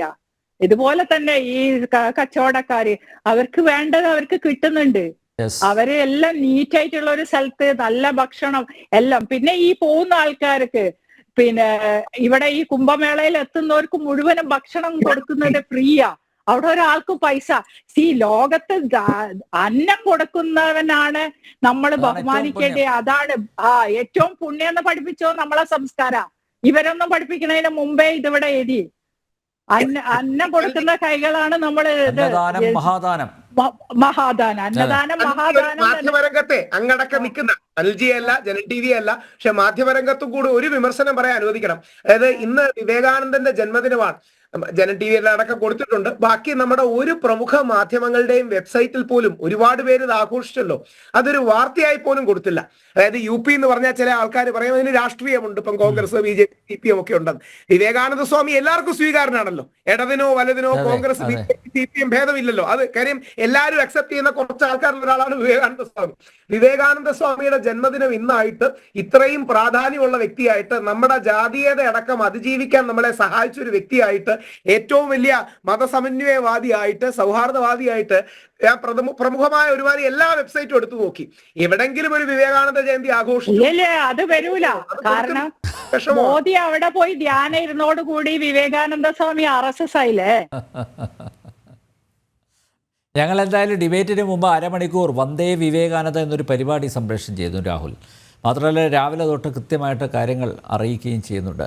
അപ്പോൾ നടേശൻ സാർ, ഈ റസ്വിയെ പോലുള്ള വിവരദോഷികൾ, ദോഷിക ദൃക്കുകൾ, അവർ നേരിട്ട് പ്രയാഗരാജിലേക്ക് പോകണം, എങ്കിൽ മാത്രമേ കുംഭമേളയുടെ മഹത്വം അവർക്ക് തിരിച്ചറിയാൻ സാധിക്കൂ, അല്ലേ? നേരത്തെ പറഞ്ഞതുപോലെ, ഇപ്പോൾ രാഹുൽ പങ്കെടുത്ത ചർച്ചയിൽ ആ ഇസ്ലാം മതപണ്ഡിതൻ പറഞ്ഞതുപോലെ കയ്യടി വാങ്ങാനുള്ള പ്രസ്താവനകൾ, അതിനപ്പുറത്തൊന്നുമില്ല എന്നല്ലേ മനസ്സിലാക്കേണ്ടത്? തീർച്ചയായിട്ടും കളി പുറത്തിരുന്ന് കാണുമ്പോൾ എന്ത് വേണേലും വിളിച്ചു പറയാം. ഈ ഇത്ര വലിയ ഒരു സംഭവം നടത്തുമ്പോൾ അതിനുവേണ്ടിയുള്ള സന്നാഹങ്ങൾ, ഇപ്പോ 7000 സംഘടനകളാണ് ഇതിന്റെ സംഘാടനത്തിലുള്ളത്. 7000 സംഘടനകൾ. അത് സംസ്ഥാന സർക്കാരിന്റെയും കേന്ദ്ര സർക്കാരിന്റെയും സംവിധാനങ്ങൾ കൂടാതെയാണ്. ഇവരെല്ലാം തന്നെ എല്ലാ വിഭാഗം ജനങ്ങളിലും പെടുന്ന ആളുകളാണ്. അപ്പോ ഇവരൊന്നും അല്ല ഈ അഭിപ്രായം പറയുന്നത്. പിന്നെ നേരത്തെ ഇവർ രണ്ടുപേരും പറഞ്ഞതിൽ എനിക്കൊരു ചെറിയൊരു വിയോജിപ്പ് ഉള്ളത്, ഈ കേരളം ഇതിനെല്ലാം വേറിട്ട് നിൽക്കുന്നതെന്ന് ഒരു കാര്യം പറഞ്ഞു. കേരളം വേറിട്ട് നിൽക്കാതിരിക്കാൻ യാതൊരു നിർവാഹമില്ല. കാരണം ഈ വിളക്കിന് താഴെയിൽ എപ്പോഴും നിഴലുണ്ടാവും എന്ന് പറയാറില്ലേ, എന്ന് പറഞ്ഞ രീതിയിൽ ഈ കുംഭമേള എന്ന് പറയുന്ന ഈ സംഭവം ഇത്ര മനോഹരമായിട്ട് നടക്കാൻ ജഗദ്ഗുരു ശ്രീ ശങ്കരാചാര്യർ ചിട്ടപ്പെടുത്തിയ ദശനാമി സമ്പ്രദായം. ആ ദശനാമി സമ്പ്രദായത്തിലുള്ള മഹാത്മാക്കളാണ് ഈ സനാതന ധർമ്മത്തിന്റെ ആത്മീയ മേളനത്തിന് നേതൃത്വം കൊടുക്കുന്നത്. അതുകൊണ്ട് തീർച്ചയായിട്ടും കേരളം ഇതിൽ പങ്കെടുക്കില്ല. ഞാൻ നേരത്തെ നമ്മുടെ ആനന്ദവനം ഒരു ഇതിൽ പറയുന്നത് കേട്ടിരുന്നു, കേരളം മാത്രമാണത്രേ ഔദ്യോഗികമായി ഈ പരിപാടിയിൽ പങ്കെടുക്കില്ല. കാരണം അങ്ങനെ ഒരു മനസ്സുണ്ടാവില്ല കേരളം. കാരണം ഇതാണ് കാരണം. കൂട്ടത്തിൽ പറയട്ടെ, ഇപ്പോ ശ്രീനാരായണ ഗുരുദേവനാണല്ലോ മദ്യത്തിനെതിരെ ഏറ്റവും കൂടുതൽ ശക്തമായിട്ട് വാദിച്ചത്. ഏറ്റവും കൂടുതൽ മദ്യം ഒഴുക്കുന്നത് കേരളത്തിലാണ്, നമുക്കറിയാം. കഴിഞ്ഞ ഡിസംബർ ക്രിസ്തുമസ് ആഘോഷിച്ചത് 711 കോടി രൂപയുടെ മദ്യം കഴിച്ചിട്ടാണ്. ഓണം ആഘോഷിച്ചത് 800 കോടിയിലധികമാണ്. അപ്പോ എവിടെയാണോ നന്മ ഉപദേശിച്ചിട്ടുള്ളത്, ആ നന്മ ഉപദേശിച്ചിരിക്കുന്ന സ്ഥലത്ത് ആളുകൾ വിപരീത ചിന്തയുള്ളവരായി മാറുമെന്നതൊരു പ്രകൃതിയുടെ നിയമമാണ്. അപ്പോ പറഞ്ഞു വരുന്നത് ഇതാണ്, ഈ പറഞ്ഞ സ്ഥലത്തേക്ക് ഒരിക്കൽ പോയ ആളുകൾ, അത് കേരളത്തിൽ നിന്നാണ്, എവിടെ നിന്നാണെങ്കിലും പോയ ആളുകൾക്ക് ഈ അഭിപ്രായം ഉണ്ടാവില്ല. ഇത് തന്നെയാണ് വഖഫിന്റെ കാര്യത്തിലാണെങ്കിലും അതെ. ഇതിനെ സപ്പോർട്ട് ചെയ്യുന്ന ഒരു വിഭാഗം വന്നതായി എനിക്ക് ഓർമ്മയില്ല. ഏതെങ്കിലും വിദ്യാസമ്പന്നരായിട്ടുള്ള ആളുകൾ അല്ല, അങ്ങനെയല്ല, ഇത് വഖഫിന്റെ തന്നെയാണെന്നും പറഞ്ഞുകൊണ്ട് ആരും ഇതുവരെ മുന്നോട്ട് വന്നിട്ടില്ല. അപ്പൊ തീർച്ചയായിട്ടും ഇതിന്റെ പിന്നിൽ ചെറിയ ഇത്തരത്തിലുള്ള പ്രശ്നങ്ങളൊക്കെ ഉണ്ടാക്കി ഒരു റീച്ച് ഉണ്ടാകാം, ഒരു ഫിഗറായി മാറാം എന്നതിനപ്പുറമായി ഇതിന്റെ പിന്നിൽ ഒരു സമൂഹ നന്മയോ അല്ലെങ്കിൽ ആ തരത്തിൽ ഒന്നും തന്നെ ഇല്ല എന്നുള്ളത്. അപ്പൊ ഇതാണ് എനിക്ക് പറയാനുള്ളത്. രണ്ടാമത്തെ ഒരു കാര്യം, ഇപ്പം ഈ കുംഭമേളയിൽ നമുക്ക് എല്ലാവർക്കും പോകാൻ സാധ്യമല്ല. പക്ഷെ കുംഭമേളയുടെ സന്ദേശം എന്താണെന്ന് ചോദിച്ചാൽ, ഈ ദൈവത്തിനെ കുറിച്ചാണല്ലോ എല്ലാവർക്കും സംശയമുള്ളത്. നാം കാണുന്ന കാഴ്ചകളിൽ എല്ലാത്തിലും ദൈവത്തിനെ കാണാനുള്ള ഒരു മനസ്സുണ്ട് എങ്കിൽ, ഗുരുദേവന്റെ വാക്കിൽ പറഞ്ഞാൽ, കഴിക്കുന്ന ഭക്ഷണത്തിലും ഉടുക്കുന്ന വസ്ത്രത്തിലും കുടിക്കുന്ന വെള്ളത്തിലും നടക്കുന്ന വഴികളിലും ദൈവത്തിനെ കാണാനുള്ള ഒരു മനസ്സുണ്ടാക്കിയെടുക്കുക എന്നുള്ളതാണ്. അതിന് ആദ്യം വേണ്ടത് ത്യാഗമാണ്. ആ ത്യാഗത്തിന്റെ സന്ദേശമാണ് ഈ തരത്തിലുള്ള കുംഭമേളയിലെല്ലാം മുഴങ്ങി കേൾക്കുന്നത്, അല്ലെങ്കിൽ അവിടെ പ്രകടിപ്പിക്കുന്നത്. അതാണ് അവിടുത്തെ കലാരൂപങ്ങൾ അങ്ങനെ തന്നെയാണ്. 40 സ്റ്റേജുകളാണ് അത്രേ പിന്നെ സാംസ്കാരിക വകുപ്പ്. നമ്മുടെ ഇവിടുത്തെ സാംസ്കാരിക വകുപ്പ് അല്ലാന്ന് കൂടി ആലോചിച്ചോളണം. അതായത് കഞ്ചാവും ചരസും ഒക്കെ ഉപയോഗിക്കുന്നത് ഇന്നത്തെ യുവാക്കളുടെ ഒരു സംസ്കാരമാണ് എന്ന് പറയുന്ന ഒരു ടീമല്ല അവിടെ ഉള്ളത്. അവിടെ 40 വേദികളിലെ ഇന്ത്യയിലെ എല്ലാ തരത്തിലുള്ള കലാരൂപങ്ങളും അത് സംസ്കാരത്തിന്റെയും ആധ്യാത്മികതയുടെയും ഒക്കെ നന്മയെ വിളിച്ചോതുന്ന പിന്നെ സ്റ്റേജുകളാണ് അവിടെ ഉള്ളത്. അപ്പൊ ഇതിൽ ഏതെങ്കിലും ഒരു സ്റ്റേജിൽ വന്നാൽ മതി. അപ്പൊ ഒന്നുകിൽ ആ കലാരൂപം കാണുക, അല്ലെങ്കിൽ ശാസ്ത്രാധ്യയനങ്ങൾ നടത്തുന്നതാവാം, അതല്ലെങ്കിൽ ഈ മഹാന്മാര് എങ്ങനെയാണ് 0 ഡിഗ്രിയിൽ ഇത്തരത്തിലുള്ള മഹാന്മാർ യാതൊരു തരത്തിലുള്ള വസ്ത്രവും ഇല്ലാതെ എങ്ങനെ അവര് കഴിഞ്ഞുകൂടുന്നു, അതിനുള്ള പവർ അവർക്ക് എവിടെ നിന്നുണ്ടാവും എന്ന് മനസ്സിലാക്കാൻ. പിന്നെ നമ്മൾ മനസ്സിലാക്കേണ്ട ഒരു കാര്യം, ഈ കുംഭമേളയുടെ സംഘാടനത്തെക്കുറിച്ച്, ഇതിന്റെ ക്രൗഡ് മാനേജ്മെന്റ് സിസ്റ്റത്തെ കുറിച്ച് പഠിക്കുന്നതിന് വേണ്ടിയിട്ട്, സൈബർ സെക്യൂരിറ്റി സംവിധാനത്തെ കുറിച്ച് പഠിക്കുന്നതിന് വേണ്ടിയിട്ട് ലോകോത്തര സയന്റിസ്റ്റുമാർ ഇവിടെ എത്തിക്കഴിഞ്ഞിരിക്കുന്നു. എങ്ങനെയാണ് ഒരു ക്രൗഡിനെ മാനേജ് ചെയ്യുന്നത്? പറഞ്ഞല്ലോ 40 കോടി ജനങ്ങൾ വരുമ്പോ എങ്ങനെ അവരെ മാനേജ് ചെയ്യുന്നു? 1500 കിലോമീറ്ററോളം വരുന്നതായ റോഡുകളാണ് ഇതിന് വേണ്ടിയിട്ട്. 2 ലക്ഷത്തോളം ടെന്റുകളാണ് ഇതിന് വേണ്ടിയിട്ടുള്ളത്. 1.5 ലക്ഷത്തോളം എന്താ പറയുക ടോയ്ലറ്റുകളാണ് ഉണ്ടാക്കിയിരിക്കുന്നത്. ഇങ്ങനെ ആ സംവിധാനങ്ങൾ കാണുമ്പോൾ, ഇതിനു വേണ്ടിയുള്ള ഒരുക്കങ്ങൾ കാണുമ്പോൾ, വാസ്തവത്തിൽ നമ്മൾ ഈശ്വര വിശ്വാസം ഉണ്ടോ ഇല്ല എന്നുള്ളതല്ല, ഒരു മനുഷ്യ സാധ്യത ഒക്കെ ചെയ്യാം, മനുഷ്യന് അപ്പുറമായിട്ടുള്ള പലതുമാണ്. ഇതിൽ നിന്നാണ് നമുക്ക് പലതും പഠിക്കാനുള്ളത്. ഇതുകൊണ്ടാണ് ലോകരാഷ്ട്രങ്ങൾ പലതും പഠിക്കുന്നതിന് വേണ്ടി ഇവിടേക്ക് വരുന്നത്. ആത്മീയത മാത്രമല്ല, ആധുനികതയും ഇവിടെയുണ്ട്, സമന്വയമുണ്ട്, സൗഹൃദമുണ്ട്. ഇങ്ങനെ പലതിൻ്റെയും മേളനമാണ് എന്നുള്ളത് കൊണ്ട് ഈ തരത്തിൽ വിമർശിക്കുന്ന ആളുകൾ തീർച്ചയായിട്ടും ഇത് കുംഭമേള കഴിഞ്ഞു പോയാലും കുഴപ്പമില്ലെന്നാണ് എന്റെ അഭിപ്രായം. കുംഭമേളയിൽ തന്നെ പോകണമെന്നൊരു നിർബന്ധമില്ല. ഈശ്വര ഇത്രയും അതിനുശേഷം അവിടെ പോയി അവിടുത്തെ ഇത്തരത്തിലുള്ള ആളുകളുടെ വ്യവഹാരം കാണുമ്പോൾ തന്നെ അവരുടെ മനസ്സ് മാറും. എന്റെ ധാരാളം സുഹൃത്തുക്കളുണ്ട്, എനിക്ക് വളരെ അടുത്ത സുഹൃത്തുക്കൾ. അവര് പല ആളുകളും കടുത്ത ഈ നിരീശ്വരവാദികളായിരുന്നു. പക്ഷെ ഈ എന്താ ശബരിമല ഇഷ്യൂ വന്നതിനോടുകൂടി ശേഷം അവരെല്ലാം ഈശ്വരവിശ്വാസികളായി മാറി. കാരണം അവരിപ്പോഴും പറയുന്നത് നടേശൻ മാഷെ പോലുള്ള ഈശ്വരവിശ്വാസികളല്ല ഞങ്ങളുള്ളത്. പക്ഷെ ഈ രാജ്യത്ത് ചില സമാധാനം നിലനിൽക്കണം, ഈ രാജ്യത്ത് ചില സിസ്റ്റം ഉണ്ട്, അത് അതുപോലെ നിലനിൽക്കേണ്ടത് ഈ ലോകത്തിന്റെ നന്മയ്ക്ക് ആവശ്യമാണ്. ആ തരത്തിലുള്ള ഒരു ദൈവികതയിൽ ഞങ്ങൾ വിശ്വസിക്കുന്നു എന്ന് പറഞ്ഞുകൊണ്ട് മാറിയിരിക്കുന്ന ധാരാളം പേരുണ്ട്. എന്റെ ചില സുഹൃത്തുക്കളുണ്ട്, ഞാൻ പേരെടുത്ത് പറയുന്നില്ല. അവരുടെ നേതൃത്വത്തിൽ ഇന്നലെ ഡൽഹിയിൽ വലിയ അയ്യപ്പ പൂജ ആണ് നടന്നത്. ഇവരില് 80% പേരും ഒരിക്കൽ നിരീശ്വരവാദം പറഞ്ഞു നടന്നുകൊണ്ട ആളുകളാണ്. അപ്പോ ഈ തരത്തിലുള്ള വിമർശനങ്ങൾ നല്ലതാണെന്ന് തന്നെയാണ് എന്റെ അഭിപ്രായം. കാരണം അങ്ങനെ വരുമ്പോഴല്ലേ അവർക്ക് ശരി എന്താണെങ്കിലും ഇത് അറിയണം എന്നൊരു തോന്നൽ ഉണ്ടാവുന്നത്. അപ്പൊ ആ നിലയിൽ കുംഭമേള കാണാൻ, കുംഭമേള അനുഭവിക്കാൻ, കുംഭമേള അറിയാൻ വേണ്ടിയിട്ടുള്ള ശ്രമം എല്ലാവരുടെയും ഭാഗത്തു നിന്ന് ഉണ്ടാവണം എന്നാണ് ഒരിക്കൽ കൂടി എനിക്ക് ഓർമ്മപ്പെടുത്താനുള്ളത്. നടേശൻ സാർ, ഒരു കാര്യം കൂടി, കേരളത്തിലെ മാധ്യമങ്ങൾ ഇതിനോട് മുഖം തിരിക്കുന്നതിനെ കുറിച്ചുകൂടി ഒരു വാക്ക് പറയാണ് നന്നായിരിക്കും. അല്ല, ഈ കേരളത്തിലെ മാധ്യമങ്ങൾ നമുക്കറിയാം, കേരളത്തിന്റെ സ്വൈര്യത കെടുത്തിയത് ഇവിടുത്തെ യാതൊരു മറവില്ലാതെ പറയാം. ഇവിടുത്തെ സമാധാന അന്തരീക്ഷം തകർത്തതിന്റെ പിന്നിൽ ഇവിടുത്തെ പുരോഗമനെന്ന് പറഞ്ഞ് കൊട്ടിഘോഷിക്കുന്ന മാധ്യമങ്ങളാണ് അതിന് കാരണക്കാര്. വാസ്തവത്തിൽ ഇവരെ കമ്പയർ ചെയ്യുമ്പോൾ രാഷ്ട്രീയക്കാർ എത്രയോ ഭേദമാണ്. ഈ രാഷ്ട്രീയക്കാര് എന്തൊക്കെ പറഞ്ഞാലും ഒരു പ്രശ്നം വരുമ്പോൾ ജനങ്ങളുടെ അടുത്തെത്തുന്നുണ്ട്. പക്ഷെ ഇവരതല്ല, ഒരു പ്രശ്നം വന്നു കഴിഞ്ഞാൽ കുത്തിത്തിരിപ്പുണ്ടാക്കാൻ വേണ്ടിയിട്ടാണ് അവിടെ പോകുന്നത്. ഇപ്പൊ എനിക്കറിയാവുന്ന ധാരാളം രാഷ്ട്രീയക്കാരുണ്ട്. വയനാട് ദുരന്തം ഉണ്ടായ സമയത്ത് അവർ വിവരം അറിഞ്ഞ് ഉടൻ അങ്ങോട്ട് വെച്ച് പിടിക്കുകയാണ്. പക്ഷെ അവിടെ ചെന്നിട്ടും കുത്തിത്തിരിപ്പുണ്ടാക്കാൻ ശ്രമിക്കുന്ന ആളുകളാണ് നമ്മുടെ മാധ്യമങ്ങൾ. അത് സംസ്ഥാന യുവജനോത്സവമാണെങ്കിലും അതെ, ദുരന്തമുണ്ടാകുമ്പോഴും അതെ, എല്ലാ കാര്യത്തിലും ഇവര് എന്താണ് ഈ അഴുക്ക് കൂനയിൽ ഇരിക്കുന്ന മണിയനീച്ച, അങ്ങനെയാണ് ഇവരെ നരേന്ദ്രമോദി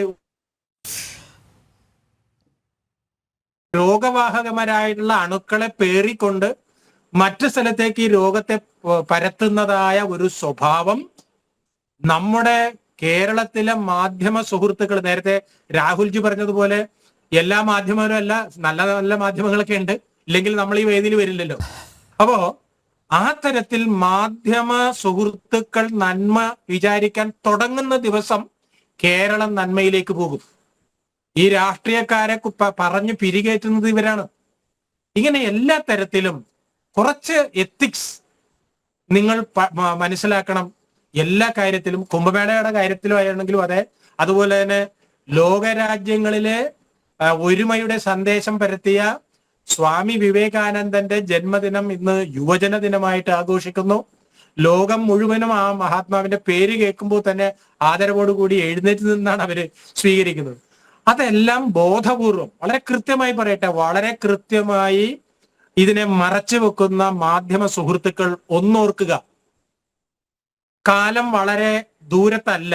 നിങ്ങൾ ചെയ്യുന്നതെല്ലാം ശരിയാണ് എന്ന് വിചാരിക്കുന്ന ഒരു കാലമുണ്ടായിരുന്നു.